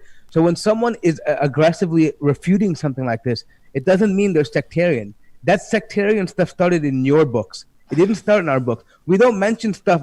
We have no hadith talking about Shia imams or whatever they are, or negative about Ahl al-Bayt. We don't do that. So when a Sunni who claims he loves the Prophet's family, all of the Prophet's family, not just from one or a few selected, including his wives, we see an attack on the Prophet himself, the character of himself, and that would anger any Sunni. Just like or any Muslim for that matter, anyone who had an ounce of respect for the Prophet ﷺ would be insulted if they read some of the material that comes out. And the unfortunate truth is that not many of these people who are regular layman Shia, they don't see this stuff. They don't know about it. They don't go around talking about this stuff. It's the main figureheads of them that publish these books, that give lectures on these things, that encourage them to believe and to see things in this lens, this us versus them, this Persian versus Arab, this Shia versus Sunni thing where we have to automatically hate their personalities because they are supposed killers of Ahl al-Bayt and they have no, it's just nonsense. But anyways, look, you can have your comment, but what I wanted to say was after you're done just adding to that, I want to talk about like the history of Iran and just briefly, like, because I know most people don't know that we have many, Imam Bukhari, the name Bukhari, where does it come? This is Khorasan, this is the Persian Imam Tirmidhi, like people like this main ulama that we have in Islam, they were, I guess you call quote Persian and quote of descent, but meaning from Fars. But most people don't know that. So your comments on this? Yes. So first and foremost, for those who are more interested in this, I strongly advise you to, I don't update it. I don't have any support. I don't have anybody who helps me writing. So excuse me. But my website, sonsofsunnah.com, I have an entire section about what you have just mentioned. I have a section called, for example, if you go on sonsofsunnah.com, I have a section called History. I have a section called The Service of the People of Iran to Islam. So yes, here's the thing, Akhi, in short. Sunni Islam has a deep root in history in Iran and Shiism. Most people don't know this. Forget about most people. Most Iranians don't know this. That's new to many Iranians because, as I told you, bro, many Iranians, in Farsi we say that ادعاشون گنده. They are big claimants, but they don't read really much. The average Joe, the average online troll and whatnot, who is like really toxic, like nationalistic. They don't know. They are Persian Empire. Iran and Islam entered Iran during the Caliphate of Umar radiallahu anhu. Some Shia say, so what? He was sitting in Medina. How is this? How does he get the Hasanat? Well, that's like a Nasibi saying, Yazid has no share in the killing of Hussein. He was sitting on his throne in Damascus. No. But he was the leader, So you have to blame Yazid as well. Tayyib. Umar was the leader. Umar was the Amir al-Mu'mineen. So he gets the share in the Fath of Iran. So Iran, the lands of Persia, were opened, conquered in the time of Umar ibn Khattab, radiallahu anhu. Many Iranian nationalists, like Shias, by the way, and by the way, I have some articles on my website. There's sometimes a strange allegiance between them, because Shias hate many Sahaba, many Iranian nationalists, they like it, So both Shia, many Shia scholars and Iranian Islam haters, they always mention that all the Sahaba did this and they attacked Iran. They put it in the worst light. And they say Iranians were forced with the Islam of Abu Bakr and Umar, the Islam of Ali is different. The truth is, as I mentioned, most serious scholars of history, historians, mentioned that it was impossible that Islam was forced upon most Persians. This is not accurate. It took more than 200 years for Islam to be the majority religion in what is called today Iran. And until the 16th century, Iran was majority Sunni, Shafi'i, and Hanafi. And it had Hanbali. In Iran, we had Hanbali regions. We still have few, by the way, shocking to many. We have Hanbalis in Iran. We have in Hormozgan, we have some towns that are still Hanbali. But back then, before the 16th century, parts of Gilan, of what is today known as Gilan, and what was previously known as Tabaristan, where Imam Tabari is from, parts of that region was Hanbali. And guess what? Because some Shia polemicists have learned to counter back in a way. So they say, what you're trying to say, that Shiism has no history in Iran? There was always Shiism there. Yes, but you know what they don't mention? Shiism in majority Sunni Iran existed mainly in the form of Zaydis Shiism. Yeah. You understand? So the Shiism that did exist in majority Sunni Persia was mainly a very moderate form. And wait, so can you comment on that? Because there are some people in text who have asked repeatedly, what is your opinion of the Zaydiyya? And for me, the way I understand it, that they are significantly less aggressive compared to the 12ers, and there's a lot of similarities we have with them. In Yemen we have them. We have the Zaydis in Yemen. Of course, now there's al-Houthiyyin, which are completely different. But Badruddin al-Houthi went to the Hawza and he got radicalized. Whatever happened to him, Allah Alam. But most of the Zaydis, they pray behind the Sunnis. They read even a hadith from the Sunnis. So your take on this? What is your opinion of the Zaydis that were around today? Or maybe I studied for some material for a while by an ex-Zaydi brother, by an ex-Zaydi sheikh actually. By the way, there's many ex-Zaydi sheikh, big ones. Sheikh Muqbil, rahimahullah, was ex-Zaydi. Many people don't know. Yeah, Shawkani as well too. Sheikh Shawkani as well. And there's many who became Muslim Ahlul Sunnah Salafis. But anyway, there's a sheikh, and I studied his material. Strictly theologically speaking, of course, Zaydiyya are from Ahlul Bid'ah. They are Mu'tazila in Aqidah when it comes to Asma wa Sifat, and we have differences with them. They are Ahlul Bid'ah, according to us. They are a misguided sect. However, Ahlul Bid'ah, Ahlul Sunnah wal Jama'ah are the most just of all people when it comes to their mukhalifin, to their opponents. The Zaydiyya, when compared to the 12ers, are Sunnis, almost. That is why some people call them, some people even confuse them, as you said, with Sunnis. And as you mentioned correctly, the Houthis are an exception. The heads of the Houthis studied in Iran. Aslan, they are 12ers, the heads of the Houthis. So the Zaydis are not a threat in any shape or form. By the way, when I say threat, 12ism is not a threat because it's truth. Tomb crawling, shrine licking, Ya Ali Madad, Ya Fatima, and worshipping Fatima and calling upon Fatima in sujood is not a threat to Tawheed. Well, speaking of threat now, just so you guys know, the threat of coronavirus because of these shrines are very real. They're licking. We will get to that. Yeah, they're licking these shrines. What I wanted to, what I meant is that look, we have to be always fair. Even Qadianism. Qadianism is a batil, and they do their da'wah, and they cause harm, undoubtedly. But think about it. Which sect has a state behind itself and causes harm in the name of Ahlul Bayt, spread shirk and kufr and dalal in the name of Ahlul Bayt? Is it the Zaydis? Is it the Qadianis? No. It's Iran. And when I say Iran, again, Iranian people, but you know, Hassan, I will say this. Beautiful people. Hassan, I will say this though. I think there's a lot of people that understand this, because if you've seen, they look, okay, yeah, there is Shia Iran, but they look also at Iran as an extension of this 𝗦𝗦𝗕𝗦𝗧𝗜𝗢, where they tried with Saddam Hussein in the 80s. And now it continued, right? You have Lebanon first. Can you explain that? Sorry, you just brushed over that. Can you explain 𝗦𝗦𝗕𝗦𝗧𝗜𝗢 really quickly so people don't get confused? What does that mean? Well, I mean, okay, very quick. Yeah, go ahead. Very quick. 𝗦𝗦𝗕𝗦𝗧𝗜𝗢 means Waliyul Faqih is the wali. Look at the title. Waliyul Faqih is the wali, is the commander in that sense, in this context, of all the fuqaha. Because al-faqih, you know, in Arabic, singular, when it's lam ta'arif, it's jama'. So waliyul faqih is the wali, is the commander, of the leader of all the fuqaha, jurisprudence. And another title of him, by the way, is waliyul amr al-muslimin. Khamenei, guys, you don't know how dangerous they are. Khamenei thinks of himself as the Khalifa of the Ummah.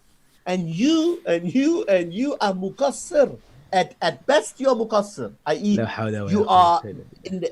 are muqassir, you are sinful, and you haven't done your homework for not recognizing the son of Fatima, the deputy of Imam Zaman. Yeah. Anyway, sorry, brothers. There's one point. Yeah, no. So I wanted to say this. So the thing is that now that they have dug their agenda. Now this is more politically speaking, but they put it into Lebanon. Then from there, you see it spread into very close ties with the Syrians. Now it's in Iraq. Now it's in Yemen, and we see it around and around and around. And the people who I don't want to say nationalists, but who generally are proud of where they come from and proud that we have traditions of Ahlul Sunnah in our lands, we get paranoid. Like in Yemen, we never saw a picture of Khomeini ever. Khamenei or Khomeini ever in Yemen. Now, today, after this so-called Houthi revolution, you're seeing pictures of Khomeini everywhere. No one had this before. Nobody knew who this guy was. Allah will destroy these savages anyway. Inshallah. I mean, but the thing is that this is how dangerous it's become. But here's the thing, brother. The answer is very simple. We Ahlul Sunnah are muqassirin. It's our fault. We haven't done our homework. I already mentioned roughly half an hour ago. What did I say? I said, because you're mentioning, brother, 𝗦𝗦𝗕𝗦𝗧𝗜𝗢, they're expanding. They are occupying Sana'a, Beirut, Damascus. Almost they got Bahrain. What's going on? Brother, they don't even make it a secret. It's enshrined in their constitution. The export of the revolution is enshrined in the constitution. But Ahlul Sunnah, they were sleeping. They were either asleep, or you had those semi grave worshippers and Sunnis by name who are similar to Rafida, or you had sellouts, or you had good people like Sheikh Abu Mutas Baluchi. Do you know that Sheikh Abu Mutas Baluchi has a beautiful story? He was old school. You know the famous Hyde Park Speaker's Corner? He used to go in the late 90s, early 2000s there. He said Lebanese Sunnis and Syrians used to attack him and say, "You're making fitna. What are you doing? What does Iran do? What have the Rafida do? Well, why are you talking about that?" He said, "You don't know. This monster, this Zanadiqa will come after you." And you know what? The same people who shouted at him, when they see him on the streets, he said, they lowered their head, they said, "Sheikh, just forgive us. We were jahil, we didn't know. We didn't know that this Majusi monster is now chasing us. We wish we were." That's why, brother, Kafir and Muslim is united on one principle. There are universal principles in the world, like ma'ruf, good thing. What is the principle? Human beings are doomed if they don't learn from history. That's our problem. As Muslims, as Ahlul Sunnah, we don't learn from history. If we learn from history, if I, the likes of myself, the Sunni defense, if we could travel the world, educate people. We're not hunting Shias. We're not killing Shias. We're not saying do this to Shias. We say you refute Sunnism, I refute your sect. If we were allowed to educate people, if we would put into the curriculum of Malaysia, of Yemen, of Morocco, of Tunisia, if I would go, inshallah, to the universities there and speak and explain to them the history of the Safavis, how millions of Persian Sunnis were slaughtered, how Shah Ismail of Safawi sent his army to Baghdad and throw a dog into the grave of Abu Hanifa. The same people who are so grave obsessed and shrine obsessed. If we were allowed to educate people, then Akhi, this question like yours, and I know you are raising that not out of ignorance, but for educational purposes and for the benefit of the viewers, then these questions wouldn't even pop up in our minds. So here's the thing. Exactly know with who we're dealing with. Sheikh Shemrani, the problem is that this, Brother Hassan. Brother Shemrani, we came from the subcontinent. We know some of the issues that happen when people like yourselves get involved with refuting Shiaism, and we've seen it in Pakistan where it leads to a lot of sectarian violence. Even though they don't understand the nuances of what you're explaining, we're not encouraging violence, you're not encouraging hatred or animosity, but you are trying to show why you are correct, and they are trying to show why they are correct.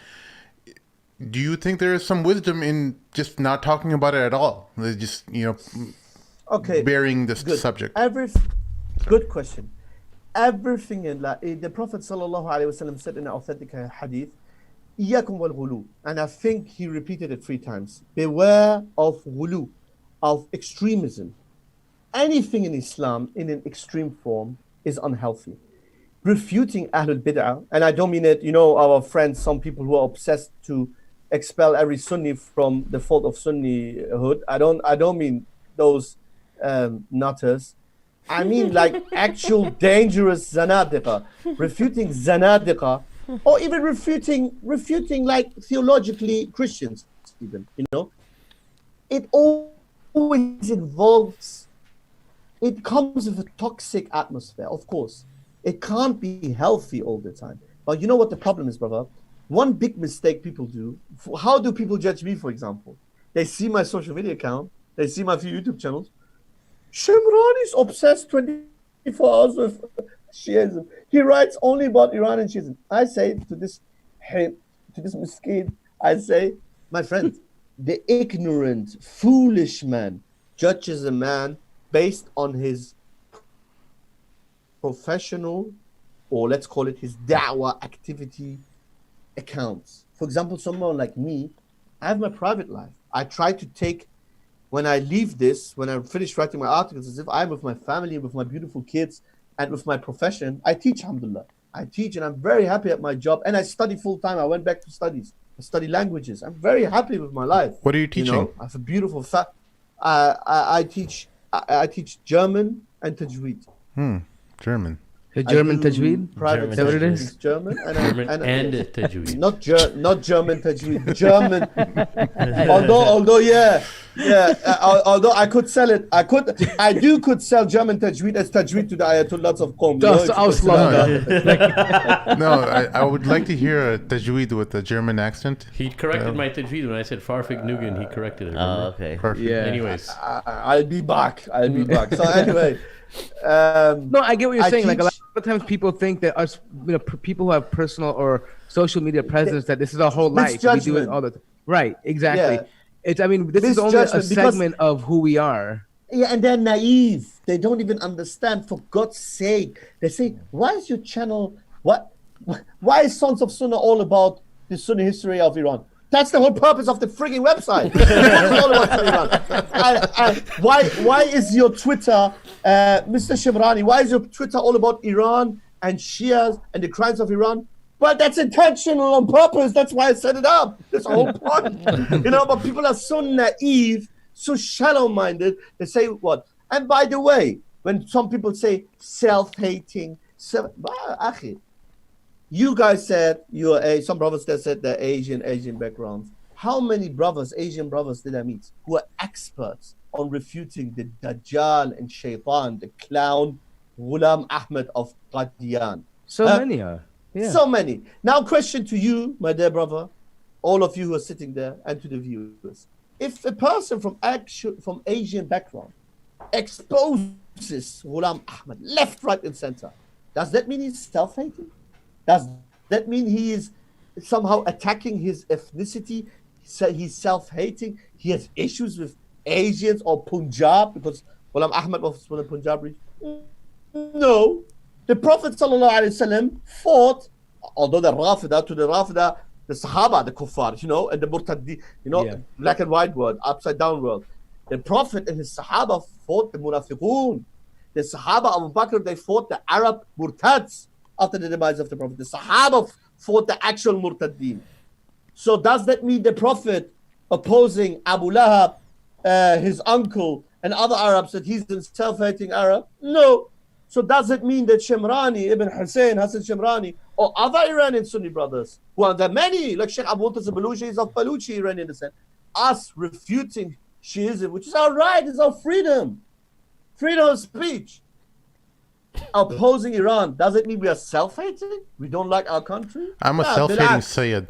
Absolutely not. That's because you're not saying the first place. Hold on. Absolutely not. No, because I refute other people's Sayyidhood. So they call me self-hating Sayyid. I tell them, like, no, I want to see your tree. I want to see who the famous 𝗙𝗢𝗧𝗜𝗢𝗍𝗓 is that you're trying to connect the dots to.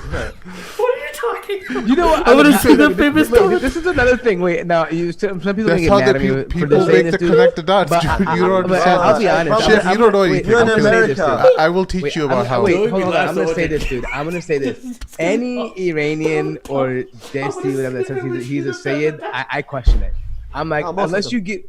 Yeah, I'm like, look, you know why? There'll be like a whole town of people all Sayyid, and not one of them are related to each other. Not one of them. Pakistani Shias, almost every second one is the same. It's yes. Sayyid, listen, on my mother's side, I have some people that are Jizvis, all of them. These are all Jizvis. Bro, the truth is, by the way, remember one thing. Let's always be just. You just made them fall off the chair laughing. I don't think you do what he said. Don't worry. Keep going. Go ahead. Yes, go ahead. You were saying. Go ahead. I said, oh yeah, all right. I don't know. I remember I said Rizwi. Don't worry, it's okay. I know they have all these names that are a bit strange. Yeah. Listen, brothers, as you know, every falsehood, the most corrupted ideology, be it communism or religion, has some truth in it, including Rafidism. By the way, it is true historically, some of the Bani Abbas, for example, I don't say it in defense of my family, some of the Bani Hashim Alids, they really fled to Persia. That's true, that's known. They fled to the regions of Persia. Among them were righteous people, Ahl Sunnah, among them were Rafida, and there is some truth in it. And from Persia, some of these Bani Hashim moved further to the region of Kashmir, and some went to India. So it's not an impossibility that someone is of prophetic descent and he is Desi or he is Persian. However, it's undoubtedly a fact. Most of them have zero proof for that, and it's just hearsay, or they have made up family trees. And the further you go from the lands of the Arabs, the more unlikely that someone is there. Anyway, yeah, that part I get. Yeah, that part I get. I mean, look, we know that there are. I mean, there were people that migrated apparently out of the area, and that's fine. That's great. The problem is that when I believe that a lot of times people pick up this name in terms of like for nobility or for honor. Yeah, of course. Like exactly. It's just, and that's the whole problem with it all. But you know, there are some questions for you, I think, in the text. So I just want to get to a couple of them. I know people are typing these things out, so bear with me while I'm trying to get to them. Meanwhile, apparently, all right, go ahead. There's one person who's asking a specific question about if certain Shia believe that Jibreel alayhi salam was mistaken with delivering the revelation and skipped over Ali radiallahu an and mistakenly went to Sayyidina Muhammad sallallahu alaihi wasallam. Is that from the modern day 12ers, or is that some extinct sect that is no longer in existence and so forth? Whatever. That's the question. Good question. I'll try to answer it as quick as possible. First of all, always their brother or sister who asked the question, remember, we Ahlul Sunnah, we are just, even with our opponents. We don't lie upon them. Our opponents, the Rafida, they claim that 𝗧𝗨𝗥𝗏𝗧𝗜𝗢𝗎 Ibn Taymiyyah lied upon them because in his Minhaj al-Sunnah he mentions this. However, they don't mention that Shaykh al-Islam mentions that a group from within the Shias, I forgot their names, was it the... It was a very small group, yeah. I forgot. It was a subsect from within it who did held this view. Do modern day 12 Imamiyya hold this view? No, they don't. Okay. However, they hold other kufriyat that are not much less than this one. I mean, I remember going through. I remember one time back when, I'm sorry to say this, but I remember I had gotten my hand because I told I was involved with refuting some of these videos, and so I went and I got a copy. I opened 𝗦𝗦𝗦𝗕𝗦𝗏 al-Anwar. And I swear, the first, I'm like, oh, let me find some stuff just to like look at it, right? More, what is that? It's like a I don't know. Okay, so it depends. Maybe it's an encyclopedia of almost all main or majority Shia hadith. It's 120 volumes. Yeah, but they won't say whether it's tahiyy or not. It depends on who you ask, right? I mean, they will. Anyway, the point being is, they have the most like crazy thing that would be similar to this idea. Right, like that the mistaken in revelation, or there are other additional revelations, or there are. Tahrif, that's another topic. You mean distortion of the Quran? No, undoubtedly they have a hadith, and undoubtedly they have. And like there's even like donkeys narrating hadith. I mean, it just goes on and on and on. Anyways, so the other thing, we have another question. Is so here's a question from Zain. Today, Farid report from a Shia book that Imam Jafar used to go to a school. What would you say about it? Does that nullify the knowledge of the unseen of the Imams? That's maybe a little specific, but go ahead. Yeah. No problem. Imam Jafar al-Sadiq is the son, Imam Jafar ibn Muhammad al-Sadiq. His father is Muhammad ibn Ali al-Baqir. And al-Baqir is the son of Ali ibn Hussein Zainul Abidin, the only or one of the few, Allahu Alam, male members of Al-Hussein's family who were spared, their lives were spared at the massacre, the battle there at Karbala. And of course, Ali ibn Hussein's father is, Ali ibn Hussein's father is Imam Hussein. Imam Hussein's father is Ali ibn Abi Talib. And Imam Jafar al-Sadiq was born in Medina, lived all his life in Medina, passed away in Medina, taught in Medina, never talked about Imama, met Imam Malik. Malikis praise him for his knowledge. Malikis have narrations that Imam Sadiq praised Imam Malik. According to historical accounts, Imam Sadiq taught thousands of students in the Medina mosque, in the Prophet's mosque. Not a single word about Imama. And the reason is simple, because Shia Imama is a fable, is a myth, is a khurafa, is a lie. And I challenge any Shia, this one on his hat, or polemicist, face to face with me to discuss this. But anyway, there's a surprise in a few days. Sunni Defense going to release an official statement. So can I just... Oh wait, Sunni Defense is going to release an Imama? Or the one of those turbans? Oh my God! No, a challenge. Oh my God, Sim. No, I thought like it would be like the Shia black turban with the Sunni Defense on it. This is like Sim's ADD kicking in. That would be fantastic. They need to release that though. Yeah, no. If you like that stuff, Sim, if you like that stuff, there's a Yemeni channel called Suhail. And there's a guy named Muhammad al-Idra'i, and he makes fun of these things. He has a song called Halab. Anyways, listen. But there's another question here. So let's some guy. What about the idea that we Sunnis do not follow Ahl al-Bayt enough? Meaning, if the Quran / Ahl al-Bayt never separate, why do we not teach more based off of them? Well, I don't know. First of all, what do you mean?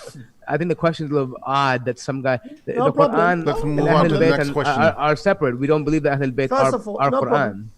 No problem. First of all, the person who is asking this question, he is blameworthy. Because whoever you are, may Allah bless you and guide you, you haven't learned your religion enough. Because if you had lived your religion enough, you would know that in Arabic, I speak Arabic, and the brother speaks Arabic, the brothers there speak Arabic. In Arabic, the ahl of a person, if you meet an Arab person, you say, Ya Rajul, Ya Rijal, 𝗃𝐃𝐼𝐀𝐇, 𝗃 أهلك? How is your family? The family of the Prophet is first and foremost his wives, and by extension, yes, due to hadith al-Kisa, Ali bin Abi Talib, not just Ali bin Abi Talib, also the family of Aqil, and so on and so forth.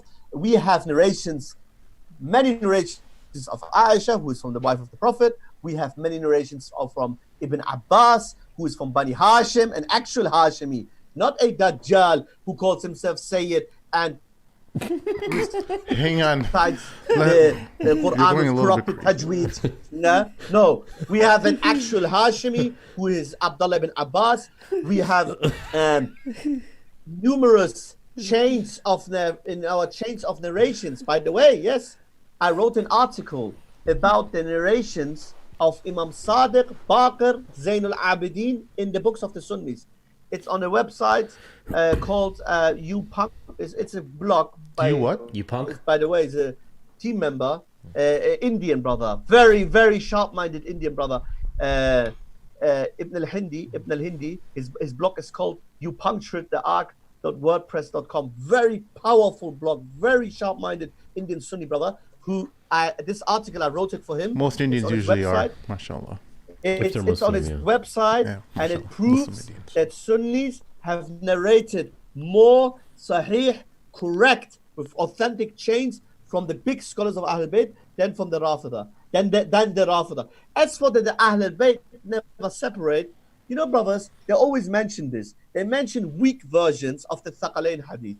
The most authentic ثقلين hadith, according to most scholars, is the one in Sahih Muslim, where there's no wording such as they don't separate. The Prophet says, أُذَكِّرُكُمُ اللَّهَ بِأَهْلِ بَيْتِي أُذَكِّرُكُمُ اللَّهَ بِأَهْلِ بَيْتِي فِي أَهْلِ بَيْتِي أُذَكِّرُكُمُ اللَّهَ فِي أَهْلِ بَيْتِي. I remind you, after he mentions Quran and to hold on to the Quran, he says, I remind you by my Ahl Bayt.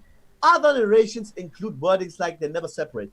Here's my question for this brother in Shias. If you say that the Quran Ahl Bayt literally never separate, where is the Ahl Bayt right now? If you say the 12 Imam, of what use is it idle, non-functional, non-guiding Imam? That's not even an Imam by any definition. If you mean, if you say, in our narrations, we have the narrations of Ahl Bayt, we have our own narrations of Ahl Bayt. We don't need your batil, just like as Muslims, we don't need the version of Jesus Christ to love Jesus Christ and to follow Jesus Christ. As for we don't mention the Ahl Bayt, wallah, I don't know where this brother or sister goes to the masjid. I went to the Deobandi masjid. I went to the Deobandi, my local Deobandi brothers masjid. I went to the Athari Salafi masjid. They praise Abu Bakr, Umar. Deobandis especially have a deep love. They mention Fatima, Hassan and Hussein. When the day I became Sunni in Arabic, there's tons of books written about the merits of Fatima, the merits of Al-Hussein. Ibn Kathir, the student, my dear friend, who asked the question, Ibn Kathir, the student of the Nasibi, enemy of Ahl Bayt, Ibn Taymiyyah, filled his book, his Tariq book, with the story of Karbala. He mentions details without the fictional Majusi mumbo jumbo fairy tales that we are not in need of. He mentioned plain facts about the event of Karbala. So we have our own narrative of the Ahl Bayt in our books. So, by the way, this is one trick. I'm not accusing this brother or sister who asked a question, but this is a trick normally by their polemicists and their turbanites to say, but you never mentioned Ahl Bayt. What do you mean you never mentioned Ahl Bayt? A Sunni in his prayer says, Allahumma salli ala Muhammad wa ala ali Muhammad kama sallaita ala Ibrahim wa ala ali Ibrahim wa barak ala Muhammad wa ala ali Muhammad kama barakta. We mentioned it in a prayer. We have Fadail. I have a website. I have another website. It's called shiascan.com. And I have a Twitter account, Shiascan. Yes, it's mine. I'm not scared to say which accounts are mine and which are not. Imam Bukhari, the enemy of Ahl Bayt, filled chapters with the merits and virtues of Fatima, the virtues and merits of Al-Hassan and Hussein and Ali bin Abi Talib. So what more do you want? So what do you mean we don't mention it enough? Do you know what they mean? I need to take my glasses off for this. Do you know what the Rafida mean when they say? Do you know what the Rafida mean when they say, but why not more Ahlul Bayt? Why not more Ahlul Bayt? You know what they want? Just like the Nasara. The Nasara will never be happy with you until you worship Jesus Christ. Mm-hmm. The Nasara are not happy if you call him Al-Masih, if you say he's from Ulul Azm. Some Christians say, you Muslims just say he's some prophet. He's just a mere prophet, Who yeah. said he's just from... No. Yeah. Jesus Christ is not just some prophet. He's Al-Masih. He is from the Ulul Azm. He's mentioned clearly many times in the Quran. Now, this is our Jesus Christ. But are they going to be happy? Are they going to be satisfied? Never, ever. Until you do what? You fall into the ghulu. You fall into the extremism. You follow their narrative of Jesus Christ, peace be upon him. And the Rafida extremists, this is what they mean when they say, why not Ahlul Bayt? Why not follow Ahlul Bayt? We follow Ahlul Bayt. So one quick thing here.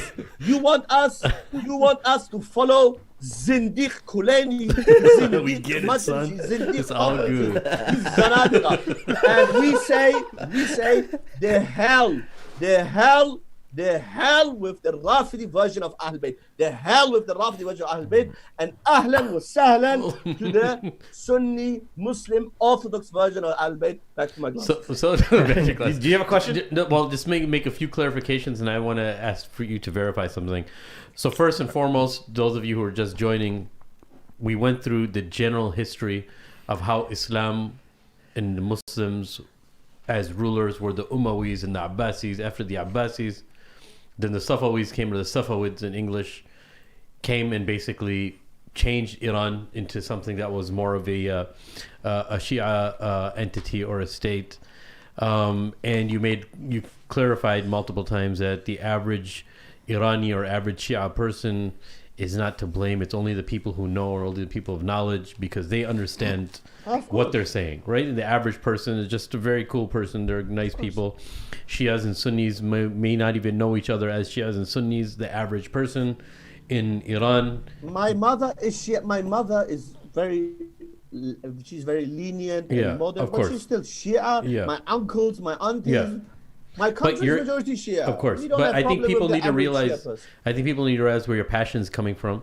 Not only is there an element of what we were talking about as oppression against Sunnis, but when we research a little more, look, Allah subhanahu wa ta'ala in the Quran says, radiyallahu anhum wa radu an.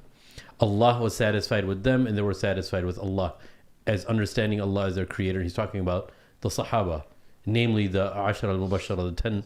But one thing we have to understand also is a lot of Sunni brothers and sisters don't understand is that the Rafida and the Twelvers don't consider our books of Hadith as books of Hadith, the 6 books of Hadith.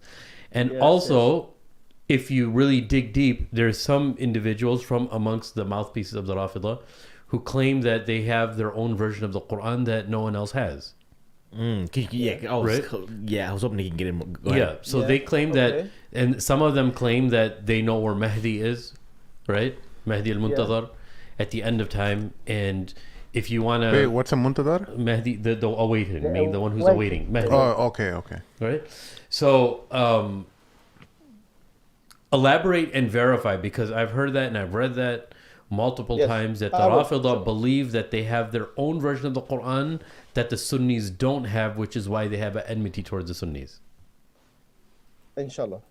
Because if that is true, that's why you see some people say that they're not in the fold of Islam, because if you have your own Quran, that's not the Quran. That's not the Quran, right? Yeah. If you remember, I forgot the point, but earlier I defended the Shias on that point. People don't believe sometimes. It comes out of the mouth of Hassan Shemrani. Yes. Earlier I defended the Shias when a brother said, is it true they believe that Angel Jibreel should have come to Ali instead of the Prophet? I said, no, that's not mainstream Shia belief. 12 Shia belief, it's not. And now again I'm going to defend the Shias. I say, do Shias, if we say with Shias, the average Shia, the religious Shia, they're practicing. No, they don't believe in Tahdith. Absolutely no. Do they love the Quran? Yes, they love the Quran.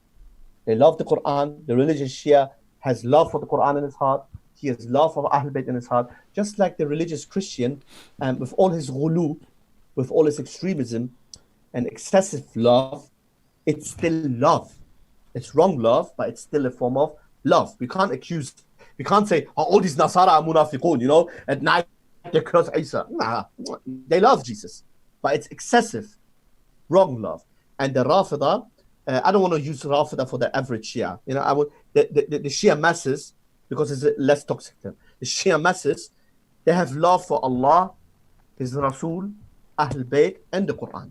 My grandmother passed away a few months ago, and alhamdulillah, as far as I know, when I spoke to her, she left all the shirk and everything. But when she used to be very staunch Shia, she used to read the Quran. By the way, I scratched my back with this one. It's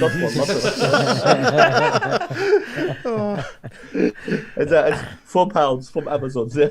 Oh, I gotta get one. I love those Don't things. worry, we didn't think you had spikes on it. It's okay. So my grandmother used to read the Quran. She used to make khatam every week. You know. So no, we have to be just. We have to understand. We are dealing. In the end of the day, they're human beings. They, of course, you know, they have. You can't. This type of very simplistic understanding and view and stereotyping.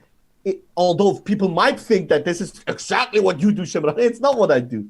And I'm not doing taqiyya. The reason I clarify it, because people need to be educated. Sunnis and Shias need to be educated on this issue, that no, the average Shia doesn't believe in tahrif. However, and again, I advise people to go on my website, my other website, 𝗧𝗨𝗥𝗓𝗦𝗧. I have a tahrif section. They're scholars. Not all, but it doesn't make it good. And still, they're biggest scholars, they're pillars, they're Ibn Taymiyyahs and Nawawis of them. They did not just believe in tahrif al-Quran. Worse, they said the Quran that has been compiled by a bunch of thugs and they're referring to renegades, Uthman radiallahu anhu's compilation, i.e. the Sahaba, according to them. How can this Quran be free of any defect? So logic dictates that the Quran has been corrupted. Who says this? Do I say this? No. Muhammad Baqir al-Majlisi, palace scholar of the Safawi kings, buried in Qom, venerated in Iran, put on post stamps, has a massive has a shrine in Qom, you know, the Wuhan of Iran, Qom, hashtag Wuhan of Iran. And so there, but here's the thing though, here's the thing. You see, subhanAllah, as I mentioned earlier, the truth is always somewhere in the middle. Sometimes people are too harsh. All Shias are kuffar. All Shias believe in tahrif. One extreme. Other extreme, no, my friend, my neighbor Abdul Hussein has the same Quran as me. He doesn't believe in Quran. He doesn't believe in tahrif. My proof is Abdul Hussein right there. Where is the truth? The truth is in the middle. Abdul Hussein and Abdul Zahra and Ghulam Ali, yes, they don't believe the average Shia. Abdul Hussein doesn't believe. Yes, but what the average Shia, what the average. By the way, it's not mocking. It's not. No, mocking. I know. Allahumma salli ala Muhammad. Allahumma salli ala Muhammad wa ali Muhammad. Absolutely, it's not mocking. These are common names in their culture. So anyway, the truth is in the middle. How? The average, not all, the most Shias don't believe in tahrif, but it's even worse. Why? Because they are taking the deen from kuffar. Now somebody says, Ahl Bayt are kuffar or what? A'udhu billah. No, not Ahl Bayt. Ahl Bayt has nothing to do with you. A'udhu billah. Attributing Ahl Bayt to the Rafida is kufr. Majlisi the Zindiq. Kulaini the Zindiq. These people, they take their religion from, and they were kuffar. They disbelieved in the authenticity of the Quran. So that's why Sunnis and Shias need to be educated, that the Shia layman, he doesn't know. He's taking his deen from kuffar who didn't believe in the authenticity of the Quran. So you are inviting us Ahlul Sunnah to follow Thaqalain, the two heavy things, where your own scholars or top guns from among you scholars didn't even believe in the main Thaqal. So of what use is the minor Thaqal if the main Thaqal is Muharraf according to your muhaddithin and 𝗧𝗨𝗥𝗓𝗦𝗧𝗜𝗢𝗍𝗓, 𝗦𝗦𝗦𝗧𝗓𝗏𝗧 and others. Not all the scholars, but enough of the scholars from the major scholars. Give me a So question. do you plan on visiting Iran anytime soon? Most of them don't believe in that. Yeah, That's right. I mean, we've seen kind of these things before. I mean, I've even seen mentioned in Bihar al-Anwar where they say that even the Ahl al-Bayt and people who are Sayyid, they don't actually read the Quran. They have like a Zabur they use, or they. I mean, I've seen some crazy They have a Zabur? things they have. They claim that some of them have. The Hadith. I remember reading something like that they have in one of their books. I don't know, and they go to the Arsh of Allah and make tawaf around it and come back with more knowledge. Oh yeah. That's look. Bihar al-Anwar. You have to understand. We have to be fair and just. Bihar al-Anwar is an encyclopedia of Hadith. Majlisi did not intend to include only Sahih Hadith. It's 120 volumes. 120. Yeah. It's 120 volumes. Of course, it's not Bihar al-Anwar. It's Bihar al-Dhulumat. Bihar al-Dhulumat. But Usul al-Kafi is considered to be Sahih for them, right? Usul al-Kafi. No. Yes and no. There are scholars. Schools of thought within their sect who accept everything from the 4 books. You know, they have the 4 main books. You know, al-Istibsar, la yahduruhu al-Faqih, and so on. And there are others. They call themselves Usuli, the majority. They at least claim that the approach is to authenticate based on Sanad and Matan. That's irrelevant. That's all irrelevant. Do you know why, brother? As I said one time, you don't need to disprove Shiism by bringing one hadith from Al-Kafi. You know, that's wrong. If you do this, then you're an amateur. That's not how it's done.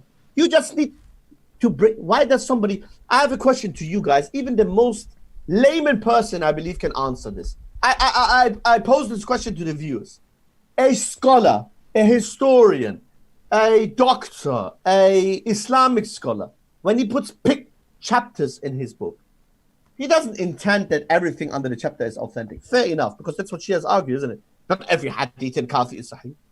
But when somebody puts a chapter, it's a belief, right? It's something that he wants to support with narrations.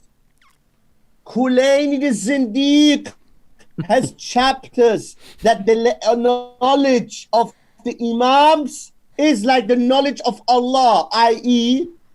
𝗧𝗨𝗥𝗓𝗦𝗧𝗜𝗢𝗙 put chapters that just like every drop in the ocean that is known to Allah, the Imams knows.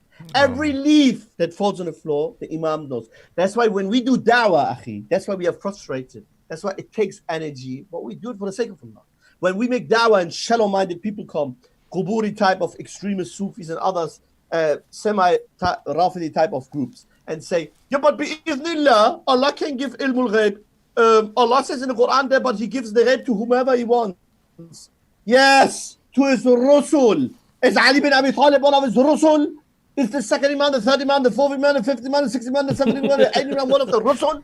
هذا أولا. ثانيا, secondly, Allah giving portions of the ghaib to His Prophet, or to you, my dear brother. Me and you know portions of the ghaib, don't we?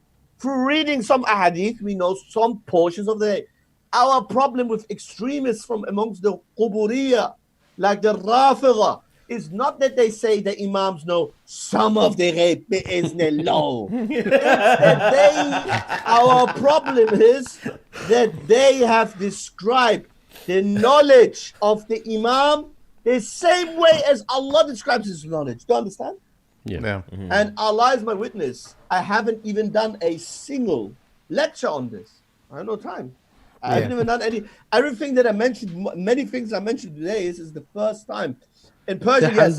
Maybe one of many that we're going to have, inshallah. I mentioned earlier, but I didn't finish. From 2011 to 2014, I ran my daily live show on Wisal TV, with the Farsi branch. Wisal has different branches, originally Arabic. It's a channel in defense of Ahlul Sunnah, because some people say, sectarian channel attacking Shias in 24 hours.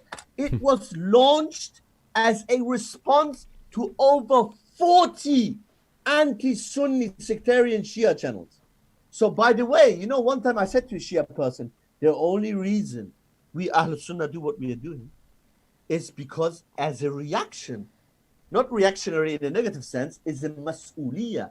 It's fard kifaya for a group from within the ummah to respond to shubuhat and refute al-bid'ah. If you wouldn't go around and spread shubuhat, we wouldn't be there. So we do that's the thing. I think everyone has a unique position, like especially coming from your background where you understand it. I mean, there are people who are ulama that have read and stuff, but being from a unique position of being from among them and then leaving them and understanding their mentality is an important way. I mean, that's an angle that many people don't have, because there's nuances that people won't get. But yeah, so moving forward, we have a guest in the text, Millatu Ibrahim Hanifa, I think it was. I forgot the name, but make this quick. We got to wrap up within a few minutes. Okay, yeah, we got 2 more questions. That's it. We're done. Okay, where do the Shias draw the line when it comes to shirk/kufr? Does everything go if it's for the sake of glorifying Ahlul Bayt? Good question. A good question. There's scholars, and listen to this. No zindiq, no heretic, no priest will go at night under his cover and cry and say, "Oh, I'm a mushrik, I'm going to go to hell. I'm so much upon batil and falsehood." No. Every person upon batil, normally, every priest, even the du'a, the heads, وَزَيَّنَ لَهُمْ الشَّيْطَانَ أَعْمَالَهُم, right? Shaitan has unified to them their wrong and batil and false action. So they perceive and believe what they do from among the falsehood as beautiful and right and correct. So, sorry, my mind. What was it again? They're talking about shirk. Where do they draw the line with shirk? Will they commit shirk and kufr? Yes. The end justifying the means, meaning yes. for glorifying Technically, they say, of course, no, a'udhu billah, ma'adallah. Allah is one. We worship Allah alone. Al-Hussein is the slave of Allah. We say Aliyun waliyullah. Ali is the friend of Allah. By their tongue, they say the truth sometimes. By their actions and other kufri statements, they negate the few true statements.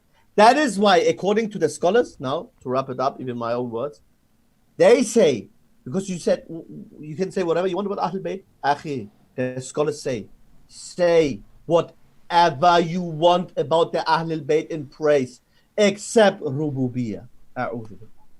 They say, say whatever you want. And look, it's as if, look, the zindiq, the shaitan, who has created the sect in the name of Ahlul Bayt, how many million Shias. That's why, brothers and sisters, trust me, the work we do, that Sunni Defense does, we do it for the sake of Allah. Not a penny we get support. Nothing. The opposite. We struggle.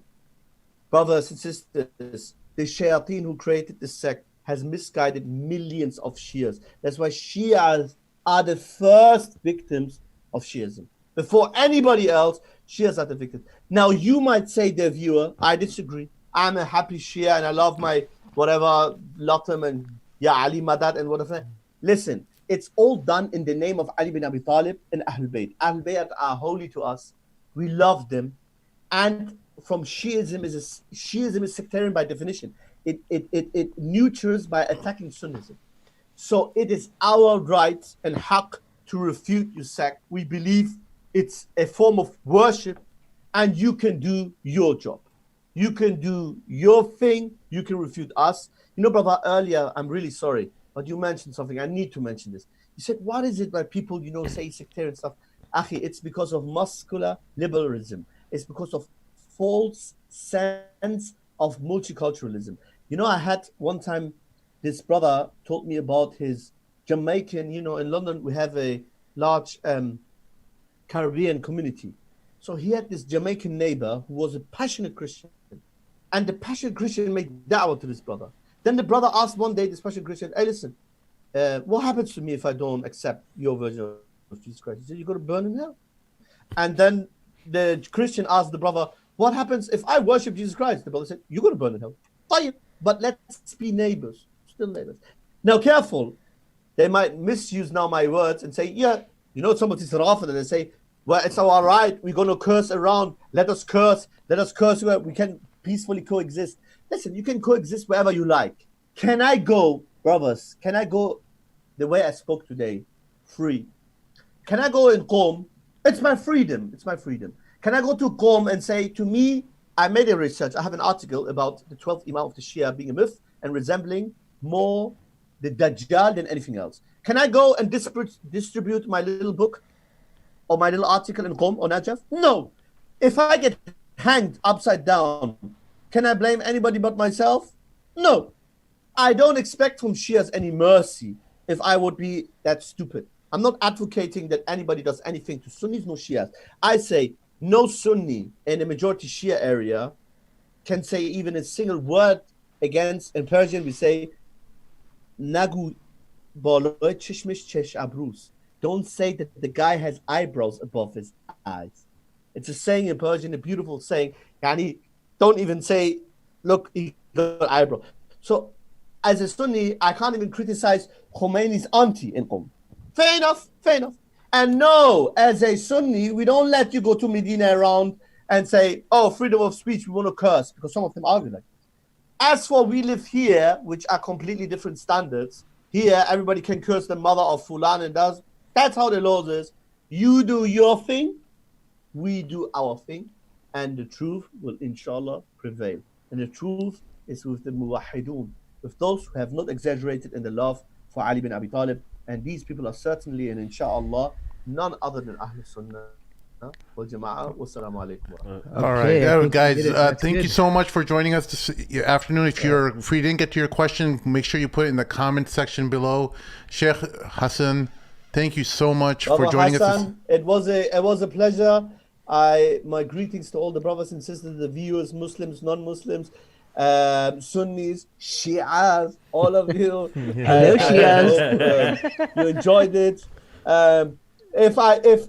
If I hurted the feelings of the extremists, Rafidis, and those who've cursed, please know that it was all intended. I love this guy, man. I love him. MashaAllah. By the way, Purified Tawheed, if you're listening, Doughboy. Forget, listen, if you're listening, Doughboy, you have to accept the challenge. I've been watching you on Twitter. You've been ducking and diving. Please don't forget, and I need to go now, but please don't forget sonsofsunnah.com, Sons of Sunnah with a H at the end, if you want to educate yourself more about the Sunni history of Iran, who are the Sunnis of Iran, the population of the Sunnis of Iran. Sonsofsunnah.com, my website. Shiascans.com, my website. Our other can you spell that out? Shia Scams? SCAMS? No, Shia Scans. Scan, SCAN. Shiascans.com. Okay. Shiascams.com also applies. And don't forget, scan. Scams. That's a future project. Scans. Yeah, Shiascans. And last but not least, don't forget the Sunni defense. Hot, very powerful videos are in the pipeline. Productions are in the pipeline. The Sunni defense, really powerful stuff, shocking stuff. Probably by tomorrow or the day after tomorrow is going to be uploaded some stuff. We're going to make an official challenge to the polemicists. As I said many times, numerous times, I am ready to debate, but I have my own principle. I don't make it, like this Hassan al-Qadri, who thinks he's a king and, I don't know, drinks the juice of other people like a peasant. Anyway, this guy who makes childish conditions. You have to bring me this, you have to bring me a burger, you have to do this. I don't make any childish conditions. I debate any Shia here in London. I don't have the money. If you want to invite me, maybe. But no, it should be here. There's enough Shias here. Hundreds of turban heads. Yeah, true. Hundreds of turban. Sistani owns villas here. You know that? Oh. Sistani, many of these Ayatollahs, I've seen it with my eyes. I met Allah Muhammad. For brother, for future sessions. I met the what do you call it? What did you call it? The son of his grandfather. Someone is a grandfather. No, Grand Wizard. Grandson. His grandson. Allah. Allahumma salli ala Muhammad wa ali Muhammad. I met the grandson of Ayatollah Khoi. Ayatollah Khoi, yeah. Ayatollah Khoi is the student. Yeah. Sorry, it's the sheikh, teacher of Sistani. You can, Khoi, what right? property they had. Yeah, Ayatollah said, I don't use the word Sayyid for them. Khoi, I met Khoi's grandson in one of the best parts of London, a multi-million million villa. And that was just one. That's all the khums money. So let's say that we'll talk about. But anyway, let's take it for the future. Yeah. Let's take it for the future. I said here one last time, and you will see it on the Sunni Defense. I have my own principle. I don't make it difficult.